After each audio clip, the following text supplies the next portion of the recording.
அனைவருக்கும் அன்பான இனிய காலை வணக்கம். நிகழ்ச்சியில் பங்கேற்கக்கூடிய மியூட்ல வச்சு போட்டிருங்க எல்லாரும்.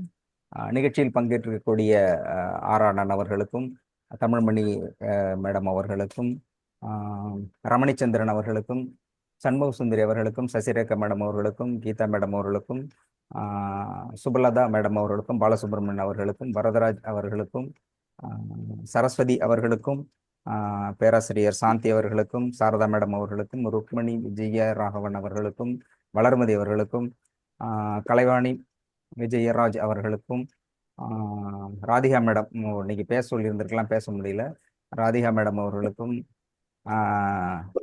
கிறிஸ்டல் தேவதை ஸ்ரீவித்யா மேடம் அவர்களுக்கும், சாந்தி மேடம் அவர்களுக்கும், சுப்பிரமணியன் அவர்களுக்கும், மதுமிதா மேடம் அவர்களுக்கும்,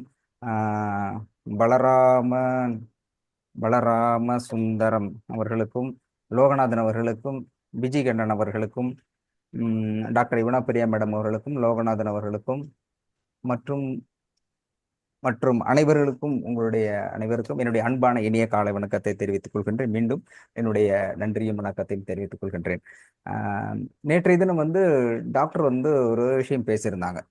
அதாவது இலங்கை தமிழர்களினுடைய அந்த சூழலையும் அப்போது சிலர் நடந்து கொண்ட விஷயத்தையும் பேசியிருந்தாங்க.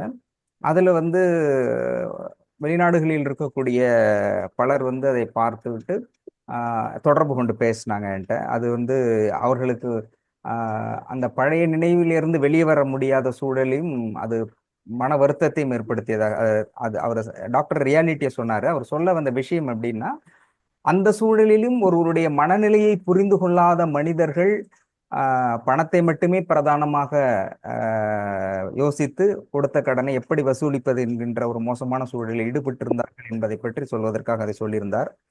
ஆனாலும் கூட இன்டைரக்டான ஒரு விஷயம், அவர்கள் அந்த சூழலை நினைச்சு பார்க்கும்போது அவங்களுக்கு ரொம்ப கஷ்டமா இருந்தது அப்படின்ட்டு. பட் இந்த இடத்துல தவறு இல்லை, இருந்தாலும் கூட அவர்கள் அந்த மன வருத்தத்திற்கு என்னுடைய தனிப்பட்ட முறையில் டாக்டர் சொல்லியிருந்தாங்க, அது அப்படி நான் பேசலது. ஆனாலும் மனிதர்கள் இரக்கத்தோடு இல்லாமல் அரக்கத்தோடு இருக்கிறார்கள் அப்படிங்கிறத பற்றி சொன்னதாக சொன்னாங்க. அது இன்னொரு விஷயம், உலகில் உலக இலக்கியங்களிலும் சரி, இலக்கியத்தை தாண்டி வரலாற்று விஷயங்களையும் நான் பார்த்தது அப்படிங்கிறது, ஏன் மீண்டும் மீண்டும் ரொம்ப பெருசோ நான் சொல்லுறதுல எந்த இடத்துலையுமே தமிழ் மொழி மீது இருக்கிற உண்மை இடத்தை சொல்றதையும் தாண்டி மற்ற எந்த மொழியை சார்ந்தவர்களுக்கும் அது நேரிடல் நிச்சயமா ஏற்படுத்தாத வகையில் தான் நான் சொல்றேன்.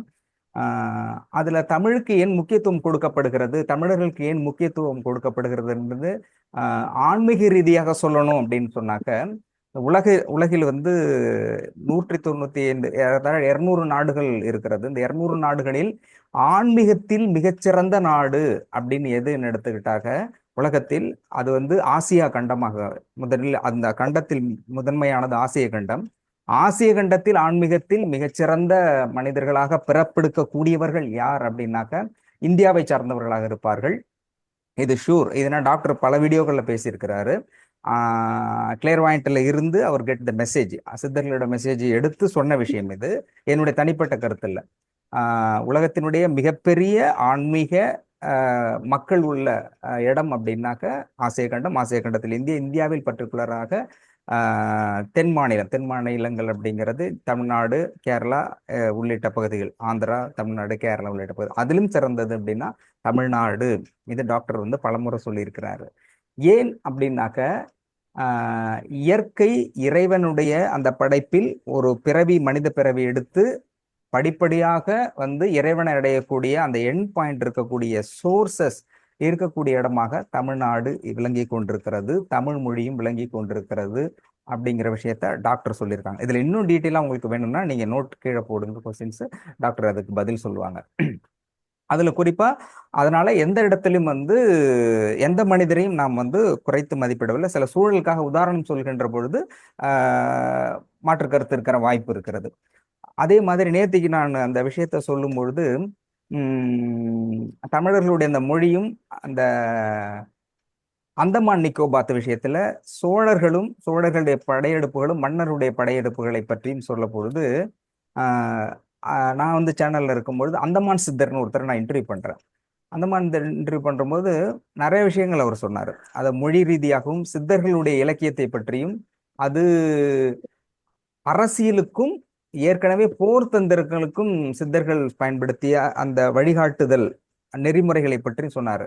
வாழ்வியல் ஆன்மீகத்தை பற்றி தானே சொல்லியிருக்கிறாங்க, நோய்களை பற்றி சொல்லியிருக்காங்க அப்படின்னா அவர்கள் சொல்லாத சப்ஜெக்டே இல்லை. வானவியல் சாஸ்திரம் சரி, குழந்தை பிறப்பதற்கு முன்பான அரசியல் எப்படி நடத்த வேண்டும், அரசு எப்படி இருக்க வேண்டும் அப்படிங்கிற பற்றிலாம் சித்தர்களுடைய வழிமுறைகளை பற்றி சொல்லியிருந்தாரு. அதுல குறிப்பாக அந்தமான் நிக்கோபாத் அப்படிங்கிற விஷயம், அந்த பேர் காரணத்தை அவர் சொல்லியிருந்தார். அவர் பேரு அந்தமான் சித்தர்னு பேரு. அப்போ சோழ மன்னன் இங்கிருந்து கடல்ல பயணம் செய்கின்ற பொழுது மணல் வந்து எப்பயுமே சருகலா தான் அப்படி இருக்கும். ஆனால் சில அந்த இடத்துல வந்து சருகலான மணல் திட்டுல மண்ணு வந்து உயரமா நிற்கும். அப்போ இப்படி சருகலா இல்லாம டைரக்டா நிக்கிற பொழுது மன்னன் சொன்ன வார்த்தை, சோழ மன்னன் சொன்ன வார்த்தை, எனக்கு தெரிஞ்ச அவர் சொன்னது ராஜராஜ சோழன் அப்படின்னு சொல்லியிருக்காரு. சரியா தெரியல, ஆனா சோழ மன்னன் சொல்லலாம்.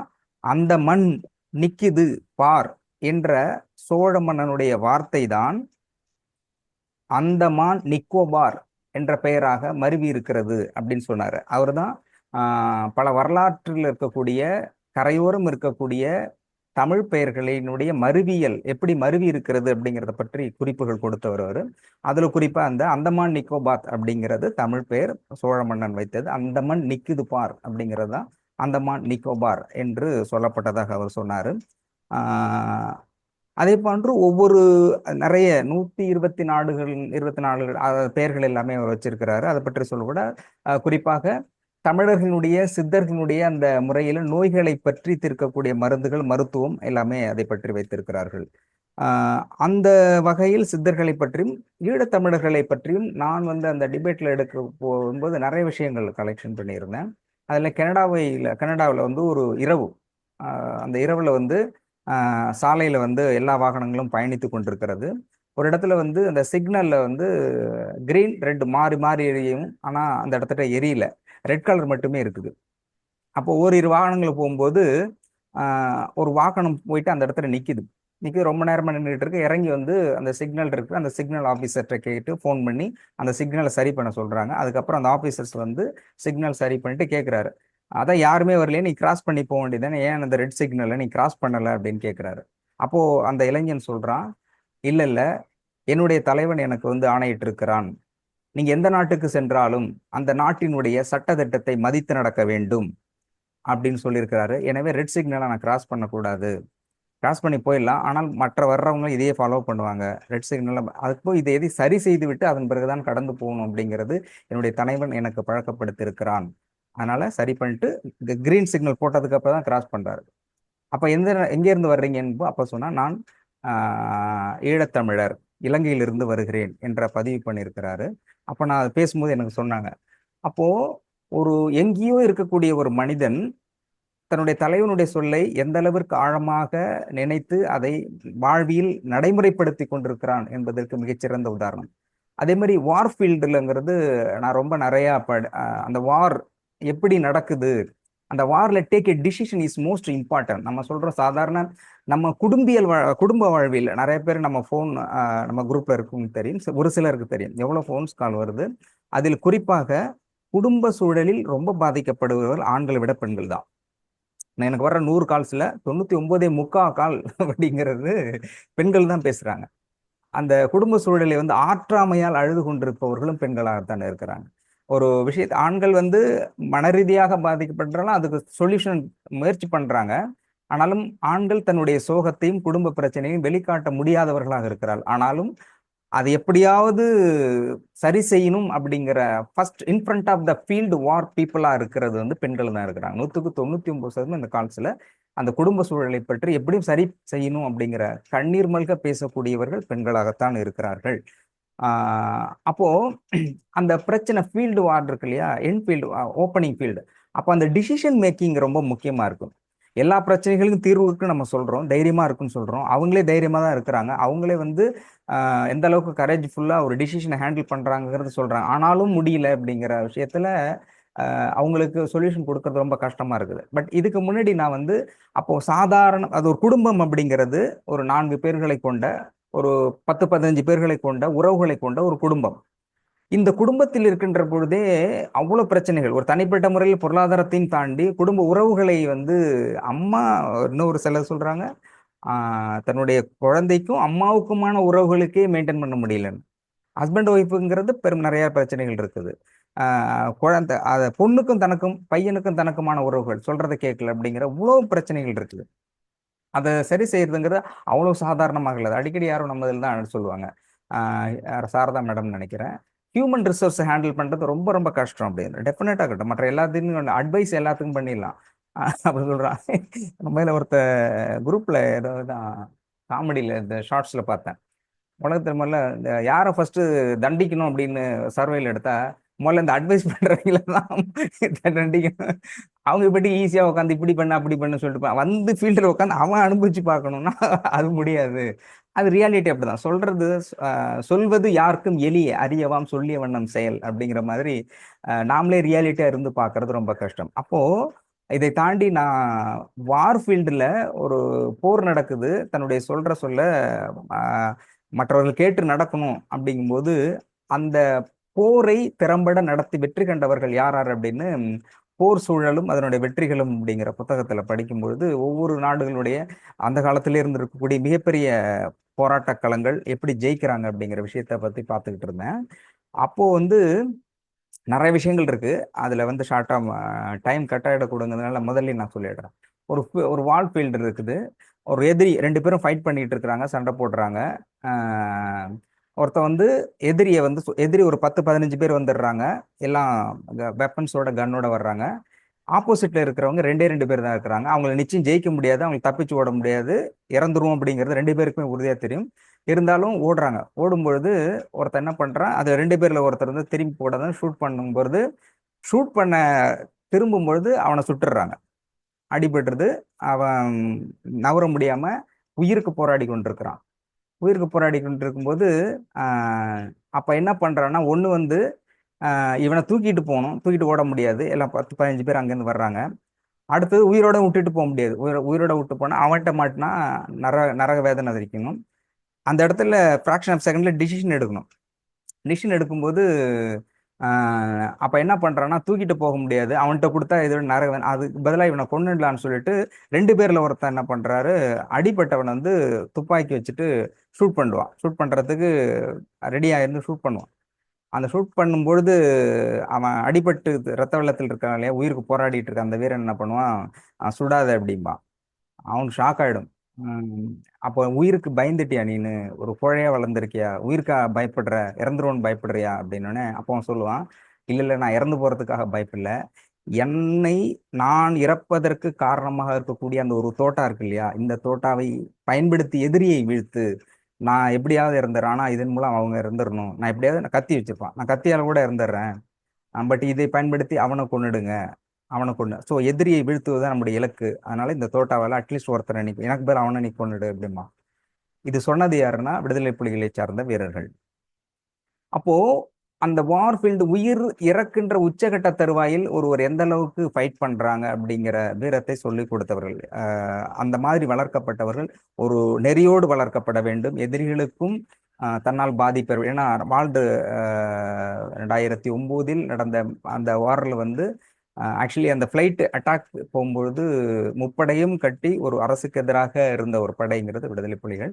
அவங்க வந்து லாஸ்ட் ஃப்ளைட்டு போது கரெக்டாக இராணுவ இலக்கை தான் தாக்கினார்களே தவிர மக்கள் பகுதியில் பார்க்கவில்லை. ஒரு நெறியோடு வளர்க்கப்பட்டவர்கள். எதற்காக சொல்றேன்னா, இலங்கை தமிழர்கள் என்பவர்கள் தமிழ் மரபை சார்ந்தவர்கள் அனைவருமே ஏதோ ஒரு நெறியோடு தான் வளர்க்கப்படுகிறார். ஒரு முறை, ஒரு இயக்கம் அப்படிங்கிறது எந்த இயக்கமாக இருந்தாலும் அது ஒரு நெறியோடு வளர்க்கப்படுகின்ற பொழுது காலம் கடந்தும் ஒரு நாள் வெற்றி தோல்வி நிச்சயம் ஒருத்தருக்கு வரும். ஏதோ ஒரு சூழலில் ஒரு 100 ஆண்டுகள் 200 ஆண்டுகள் மரணம் என்பது இயல்பாக நடந்தே தீரும். ஆனாலும் கூட அவர்கள் அந்த காலத்தில் எப்படி வாழ்ந்தார்கள் என்பது உலகம் இருக்கின்ற வரை பேசும். அந்த அளவிற்கு தமிழர்களுடைய மரபுகள் நெடுங்காலமாக வந்து கொண்டிருக்கிறது. அப்போ போர் முறைகள் ஏன் எதுக்கு சொல்றேன்னா, இந்த விஷயங்கள் அப்படிங்கிறது டிசிஷன் மேக்கிங் இருக்கு இல்லையா, அது ரொம்ப முக்கியம். ஒரு குடும்ப சூழலில் நம்மால் வந்து அதை வந்து எடுத்துட்டு போக முடியலும் போது ஒரு நாட்டுக்கு பெரும் தலைவன், ஒரு படையை நடத்தக்கூடிய தலைவன் அப்படிங்கும்போது அவங்களுக்கு எந்த அளவுக்கு கரேஜ் இருக்கணும் அப்படிங்கும்போது நிறைய விஷயங்கள் பார்த்தேன்.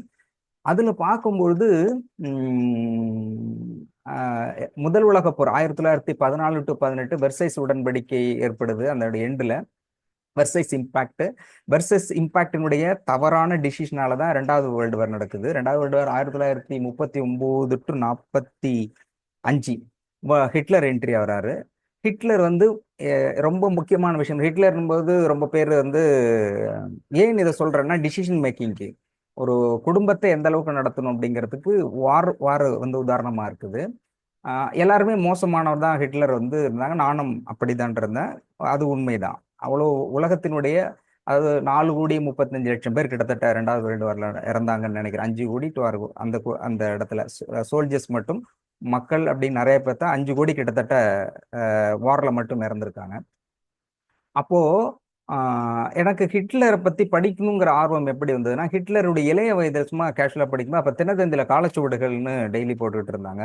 அப்போ அந்த காலச்சுவடுகள் போடும்பொழுது அதுல குறிப்பிட்டிருந்தது, இளைய வயதில் ஹிட்லர் வந்து அழகாக ஓவியம் தீட்டக்கூடிய ஒரு பெரிய கலைஞர்னா வரணும் அப்படின்னு, ஆர்கிடெக்சரா வரணுங்கிறது அவருடைய எண்ணம்.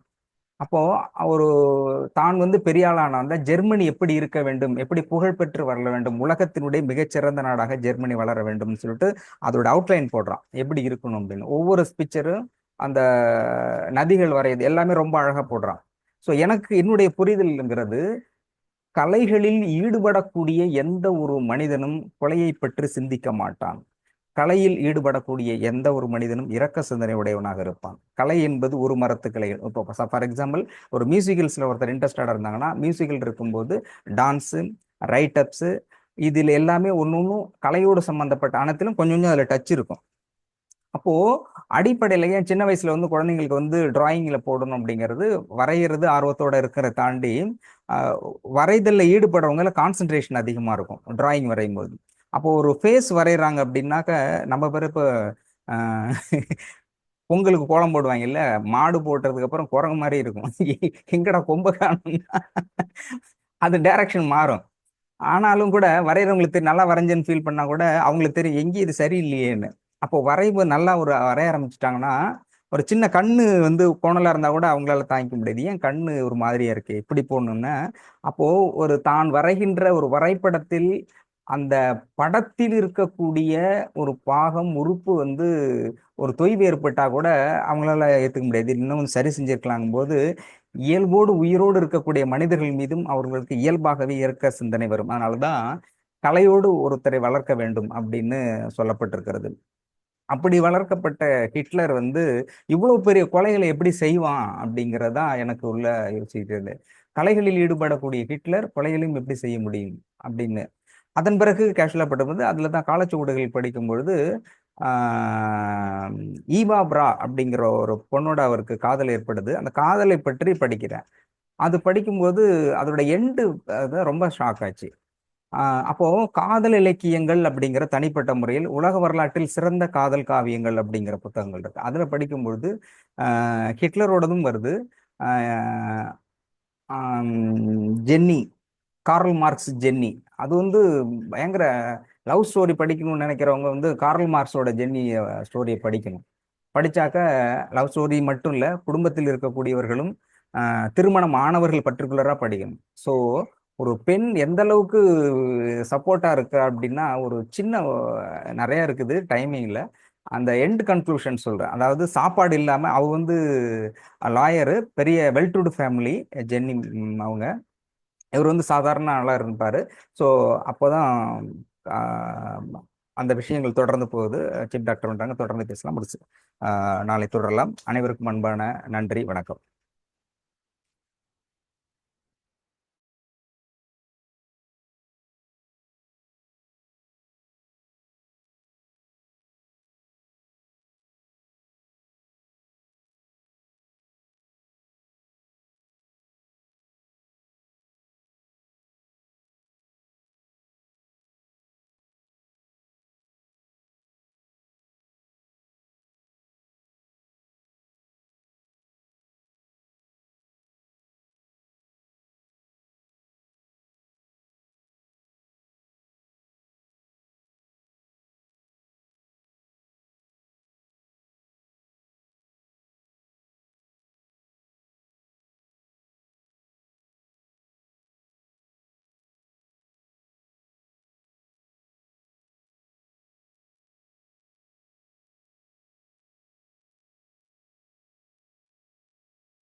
அனைவருக்கும் வணக்கம். இன்னைக்கு கொஞ்சம் லேட்டாக வந்தோம். நேற்று காலையில் கிளாஸ் முடிச்சுட்டு மாடிக்கு போனது. இப்போ தான் கீழே இறங்கி வரேன். 24 ஹவர்ஸ், மொராலஸ் 24 ஹவர்ஸு சித்தர்கள் வந்திருந்தாங்க, நாமளும் இருந்தோம், ஹீல் பண்ணோம். Meditation, full meditation. சாப்பாடு, தூக்கம், தண்ணிலாம் கிடையாது. நேற்று காலையில் இங்கே கிளாஸ் முடிச்சுட்டு போனோம், திரும்ப இப்போ தான் வரும். இதில் சாப்பாடும் கிடையாது, தண்ணி, தூக்கம் எதுவுமே கிடையாது, முடிச்சுட்டு வரும். சித்தர்கள் வராங்க. இறைவன் கருணை உள்ளவர், சித்தர்களும் கருணை உள்ளவர்கள். உங்க யாரெல்லாம் நம்ம கிட்ட கம்யூனிகேட் பண்றீங்களோ அவங்க கஷ்டத்தை, துக்கத்தை, துயரங்களை, நோய்களை போக்கணுன்றதுக்காக அவங்க வந்து ஹெல்ப் பண்றாங்க. அவங்க வரும்பொழுது நானும் கூட இருக்கணும், நாமளும் கூட இருந்து அவங்களுக்கு சப்போர்ட் பண்ணணும். என்னை வந்து டூலாக யூஸ் பண்ணிக்கிட்டு உங்களுக்கு எனர்ஜி கொடுக்குறாங்க. அவங்களுக்கு செய்யணும்னு அவசியம் கிடையாது. அவர்கள் கருணை உள்ளவர்கள்ன்றதுனால வராங்க. சித்தர்பாத் மக்களும் கருணை உள்ளவர்கள்னால வராங்க. அவங்களுக்கு நான் கூட இருந்து சப்போர்ட் பண்ணேன். ஆனால் நானும் சாப்பாடு, தூக்கம், தண்ணி இல்லாமல் பண்ணுறோம். இப்படி இருந்தும் உங்களுக்கு டிலே ஆகுது.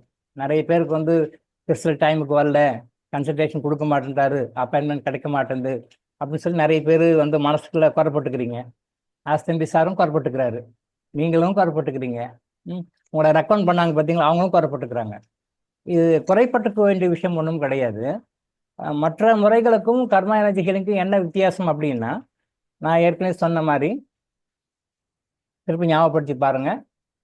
ஒருவருக்கு சிகிச்சை அளிப்பதற்கு முன்பு அவர் தன்னுடைய தீய கர்மாக்களை அனுபவம் தீர்த்து விட்டாரா, அவர் கற்றுக்கொள்ள வேண்டிய படங்கள் கற்றுக்கொண்டு விட்டாரா என்பதை தெரிந்து கொண்டு சிகிச்சை கொடுங்கள் அப்படின்னு வரும் மாஸ்டர் சோவா கோக்ஸி, பிராணிக் ஹீலிங்குடைய ஃபவுண்டர், ஒரு சித்தர். இப்போ நம்மகிட்ட வரும்பொழுது மற்ற முறையில் நீங்கள் எங்கே அஸ்ட்ராலஜிக்கலாக போனாலும் சரி, மெடிக்கலாக போனாலும் சரி, அவங்க போன உடனே ஏதோ ஒரு பணம் வாங்கிக்குவாங்க, ஒரு ட்ரீட்மெண்ட் கொடுப்பாங்க. பட் இங்கே கர்மா எனர்ஜி ஹீலிங்கில் என்னென்னா, முதல்ல நீங்கள் வந்து எலிஜிபிளான்னு சொல்லி பார்ப்பாங்க. Whether you are eligible to accept these holy beings blessings. ஒரு நல்ல விஷயம் உங்களுக்கு வருது, இறைவனுடைய கருணை வருது, இறைவனுடைய அருள் வருது அப்படிங்கும்போது whether you are eligible or நாட்னு சொல்லி பார்ப்பாங்க. 100% நாட் இல்லைன்னா தான் உங்களுக்கு பிரச்சனையே வருது இல்லையா. இறைவன் வந்து எல்லாருக்கும் 24 hours 365 days நீங்கள் பிறந்திருந்து உங்களுக்கு அன்பும் அருளும் கொடுத்துட்டு தான் இருக்கார். நாம் அதை உணர்வது இல்லை. அங்கே எங்கேயோ நம்ம தப்பு பண்ணுறோம், மிஸ் பண்ணுறோம். அதனால தான் நம்ம கஷ்டப்படுறோம் வாழ்க்கையில். இறைவனுடைய அருள் நமக்கு இருக்கு, ஆனால் இறைவனுடைய அருளை நம்ம சரியாக பயன்படுத்திக் கொள்வது. இது எல்லா மதத்தினருக்கும் பொருந்தும், நாட் ஒன்லி ஃபார் இந்துஸ், எல்லா மதத்தினருக்கும் பொருந்தும். எக்ஸாம்பிள் சொல்லணும்னா ஓட்டை பாத்திரம்னு வச்சுக்கலாம். தண்ணி கொடுக்குறாங்க, தண்ணி பிடிக்கிறீங்க, அது ஓட்டை பாத்திரம் போயிட்டே இருக்கு. தண்ணிக்கு என்ன பிடிக்கிறீங்க, பாத்திரம் ஓட்டையா இருக்கு, அப்ப நிக்க மாட்டேது, போயிடுது. அப்ப பாத்திரம் ஓட்டை இல்லை அப்படின்னா தான் நிற்கும். எல்லா மதங்களை சார்ந்த தெய்வங்களும் நினைச்சிட்டு இருக்கிற எல்லா தெய்வங்களும் எல்லா குருமார்களும் ஆறுதல் புரிஞ்சுட்டு தான் இருக்காங்க. பட் நமக்கு ஏன் பலன் அடிக்கணும், நாம ஓட்டை பாத்திரங்களாக இருக்கிறோம். நம்ம ஓட்டை பாத்திரமா இருக்கணும்னு நமக்கே தெரியல, லீக் ஆகிட்டே போயிட்டு இருக்கு. அப்ப முதல்ல என்ன பண்ணணும், கர்மா எனர்ஜி ஹீலிங்ல என்ன பண்றோம்னா, முதல்ல அந்த ஓட்டைகளை அடைக்கிறோம். அதுதான். அதை அடைக்காம என்ன அருள் யார் கொடுத்தாலுமே உங்களுக்கு பலன் தராது. நீங்க வந்து ஏன் லைஃப்ல சஃபர் ஆகுறீங்க, கஷ்டப்படுறீங்கன்னு ஒரு காரணம் என்னன்னா, இறைவனுடைய அருளை வாங்க தெரியல. அப்படியே இறைவனுடைய அருள் வந்தாலும் அதை மெயின்டைன் பண்ண தெரியல. நல்லா மைண்ட்ல புரிஞ்சுக்கோங்க. இறைவனுடைய அருளை நீங்க வாங்க தெரியல, அப்படியே வாங்கிட்டீங்கன்னாலும் அதை எப்படி மெயின்டைன் பண்ணணும்னு தெரியல, விட்டுறீங்க, லீக் பண்ணி விட்டுறீங்க, லீக் ஆயிடுது. அப்புறம் எங்க நிற்கும்? That's why the human beings are suffering. மனிதர் இனம் அதனால தான் பாதிக்குது. Karma energy healing is entirely different from these existing systems. Karma energy healing வந்து மற்ற முறை என்டையர்லி டிஃப்ரெண்ட் ஆனது. ஏன்னா மக்கள் நிறைய கஷ்டப்பட்டுட்டே இருக்காங்க, அவங்களுக்கு புரியவே இல்லை, தெரியாம கஷ்டப்பட்டுருக்காங்க. சார் இப்பயாவது இதை கொடுங்கன்னு சொல்லிட்டு இப்பதான் இறைவன் சித்தர்களுக்கு அருளி, சித்தர்கள் என்னுடைய குருமார்களுக்கு அருளி நாம் வந்து உங்களுக்கு சொல்றோம், இந்த karma energy healing system it is only solution to all your sufferings. The only one solution to all your sufferings. அது சஃபரிங் எது வேணாலும் இருக்கலாம், அது எந்த வகையான சஃபரிங்காக இருக்கலாம். உடல் சம்மந்தப்பட்டது, மனம் சம்மந்தப்பட்டது, ஆன்மா சம்மந்தப்பட்டது, பணம் சம்மந்தப்பட்ட, உறவு சம்மந்தப்பட்டது, எந்த லைஃப்ல எந்த பிரச்சனையாக இருந்தாலும் the only solution is karma energy healing. இதை மட்டும் லைஃப்ல நீங்க பிடிச்சிக்கிட்டீங்கன்னா உங்களை மாதிரி ஒரு பெரிய அதிர்ஷ்டால் யாருமே கிடையாது. இதை விட்டுட்டோம்னா உங்களை மாதிரி ஒரு அடிமுட்டால் யாருமே கிடையாது. முட்டாளா இருக்கிறீங்களா, அதிர்ஷ்டசாலியா இருக்கீங்களான்னு பார்த்துக்கோங்க. This is the fact. இதை பிடிச்சிக்கோங்க, கெட்டியா பிடிச்சிக்கோங்க. சித்தர்கள் கொடுத்துருக்காங்க, நீங்க நல்லா இருக்கணுக்காக கொடுத்துருங்க. இதை விடாம பிடிச்சிக்கோங்க. உங்களுடைய பேட் கர்மா இதை விடாம இதை பிடிக்க விடாம பண்ணும். பட் அதுக்கு ஒரு பை சொல்லிட்டு நீங்க பிடிச்சிக்கணும். ஸோ அந்த ஓட்டை பார்த்துட்டு அடைக்கிறது தான் நம்முடைய வேலை. இதை அடைக்கிறதுக்கு கொஞ்சம் டைம் ஆகுது. இப்போ ஃபார் எக்ஸாம்பிள், இப்போ சர்ஜரி போனீங்கன்னா டாக்டர் சர்ஜரி பண்ணதுக்கு முன்னாடி அதுக்கு முன்னாடி உங்களுக்கு எனிமாலாம் கொடுத்து குடலெல்லாம் சுத்தம் பண்ணி கொடுப்பாங்க. ஏன்னா நீங்கள் சர்ஜரி பண்ணுற டைமில் மோஷன் போனாலோ, சர்ஜரி பண்ண டைமில் யூரின் போனாலோ சர்ஜரி ப்ராசஸ் வந்து அஃபெக்ட் ஆகும். அது நிறைய சைடு எஃபெக்ட் பிரச்சனை வரும். அதனால் எந்த சர்ஜரி போனாலும் முதல்ல எனிமாலாம் குடலெல்லாம் கம்ப்ளீட் சுத்தம் பண்ணுவாங்க. யூரின் பிளாடர்லாம் நல்லா க்ளீன் பண்ணிவிடுவாங்க. ஏன்னா அந்த டைமில் யூரின் போகக்கூடாது. எவ்வளோ நேரம் சர்ஜரி பண்ணாலும் அந்த டைமில் யூரின் போகக்கூடாது, யூரின் சென்சேஷன் வரக்கூடாது, பிளாடர் ஃபுல்லாகக்கூடாது. அது மாதிரி மோஷனும் வரக்கூடாது, மோஷனும் வந்து இருக்கக்கூடாது, மோஷன் கிளியர் ஆகக்கூடாது, மோஷன் கிரியேட் ஆகக்கூடாது. சாப்பிட்ட சாப்பாடு முன்னாடி ஸ்டாப் பண்ணிடணும். ஏன்னா சாப்பிட்ட சாப்பாடு டைஜஷன் ஆகி ஒரு 8 hours ஆகி ப்ராசஸ் ஆகி அது மோஷனாக மாறும். ஸோ அந்த மோஷனும் மாறவும் கூடாது, மோஷன் இருக்கவும் கூடாது, டோட்டலாக கிளியர் பண்ணிடணும். அப்போ சாப்பிட விடாமல் கட் பண்ணி விட்டுருவாங்க. ஒரு சர்ஜரிக்கு முன்னாடி கொஞ்சம் முன்னாடி சாலிட் ஃபுட்லாம் சாப்பிட அலோவ் பண்ண மாட்டாங்க. ஏன்? கொடுமை பாருங்களா, கொடுமை பண்ணுறாங்களா? இல்லை, அந்த ப்ராசஸ் டைமில் உங்களுக்கு அந்த bladder, digestive system, urinary system எல்லாமே கிளியராக இருக்கணும். அப்போ தான் சர்ஜரி பண்ண முடியும். அதே மாதிரி கர்மா எனர்ஜி ஹீலிங்கில் இதுக்கு மேலே உங்களுக்கு கிடைக்கக்கூடிய எனர்ஜி, உங்களுக்கு கிடைக்கக்கூடிய விஷயங்கள் அதெல்லாம் உங்களுக்கு சஸ்டெயின் ஆகி நிற்கணும்னா முதல்ல ஓட்டை பார்த்துட்டு அடைக்கணும். அந்த ப்ராசஸ் நம்ம பண்ணுறோம். ஆனால் பண்ணிட்டு எல்லாம் ரெடியாக இருக்குது பாருங்க, எல்லாமே பேக் ரெடியாக இருக்குது.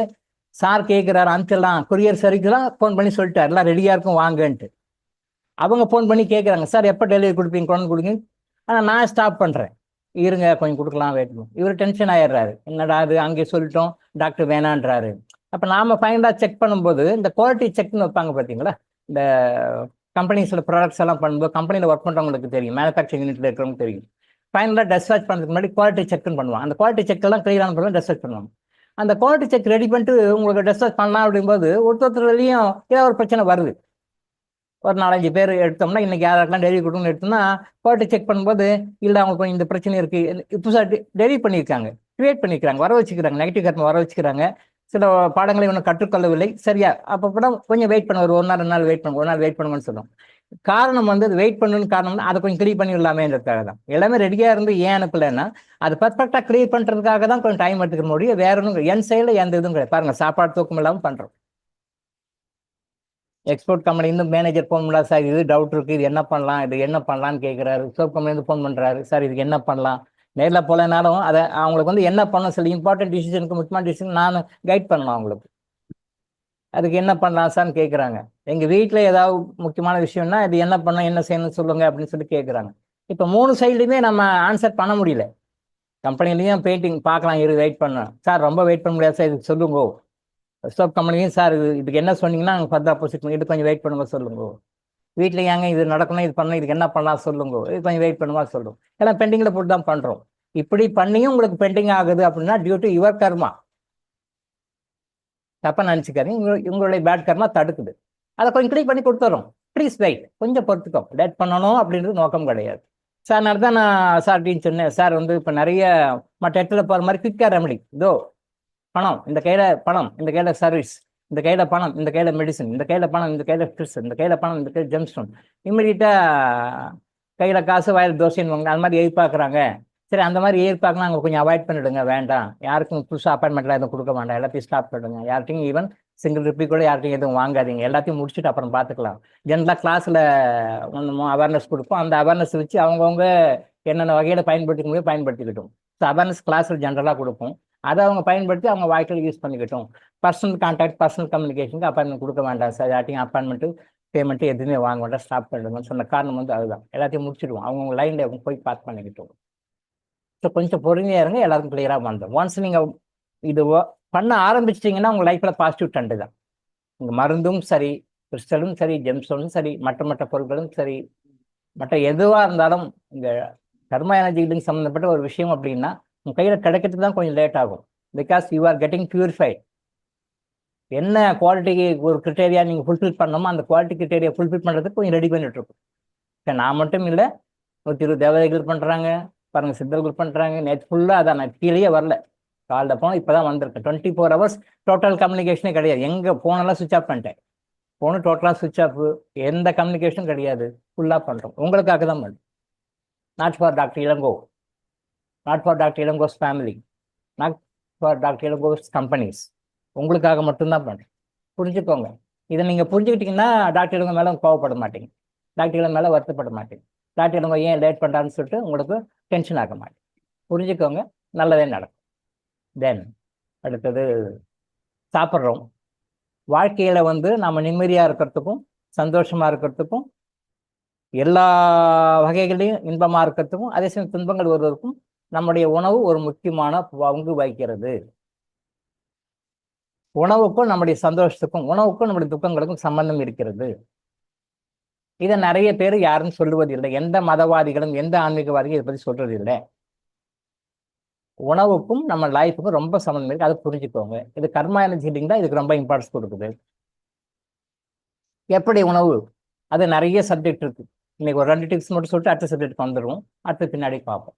ஏன்னா இந்த சேரிட்டி சப்ஜெக்டை இன்னைக்கோட முடிச்சுட்டு நாளைக்கு வேற சப்ஜெக்ட் ஆரம்பிக்கலான்னு இருக்கும். முடிஞ்ச வரைக்கும் நீங்கள் முடிச்சிடலான்னு பார்க்குறேன். நாளைக்கு திருப்பி அந்த மன்னிப்பு கேட்கறதுல ஆரம்பிச்சு இன்னும் கொஞ்சம் அது ஒரு 10 days இருக்கு. அது முடிச்சுன்னா ஒரு சொல்யூஷன் வந்துடும் மக்களுக்கு. அதுக்காக இன்னைக்கு முடிச்சிடலான்னு பார்க்குறேன். பட் ஸோ உணவு ஒன்று ஒரு முறை அப்படின்னும் பொழுது எப்பயுமே எந்த திசையில் வேணாலும் சாப்பிடலாம், எப்படி வேணாலும் சாப்பிடலாம். ஆங்கிலேயர்களுக்கும் மற்ற மக்களுக்கும் தெரியாது. பட் நீங்கள் நல்லா இருக்கணும், ஆரோக்கியமாக இருக்கணும் அப்படின்னு சொல்லி சொன்னால் சின்ன சின்ன விஷயங்களை கூட ஃபாலோ, நீங்கள் சின்ன சின்ன விஷயங்களை ஃபாலோ பண்ணுங்க. அது பெரிய பெரிய செலவுகளை உங்களுக்கு குறைச்சி கொடுக்கும். லட்சக்கணக்கில் பண்ண செலவு மீட்டி கொடுக்கும், கோடிக்கணக்கில் பண்ண செலவு மீட்டி கொடுக்கும், ஹாஸ்பிட்டல்ஸ் ஆக்கிறது குறைச்சி கொடுக்கும். நிறைய பெனிஃபிட்ஸ் இருக்கு. இது என்ன போகிற போக்கில் இதெல்லாம் மூட நம்பிக்கைன்னு சொல்லாது. மூட நம்பிக்கை கிடையாது. Purely science, purely science. Science பொறுமையாக மெதுவாக ப்ரூவ் பண்ணி கொடுக்கும். நான் ஏற்கனவே பல வகுப்புகள் சொல்லியிருக்கேன். மெய்ஞானம் எப்பயோ இந்த உலகம் உருவாக்கப்பட்ட போதே அதை ஃபிக்ஸ் பண்ணிடுச்சு.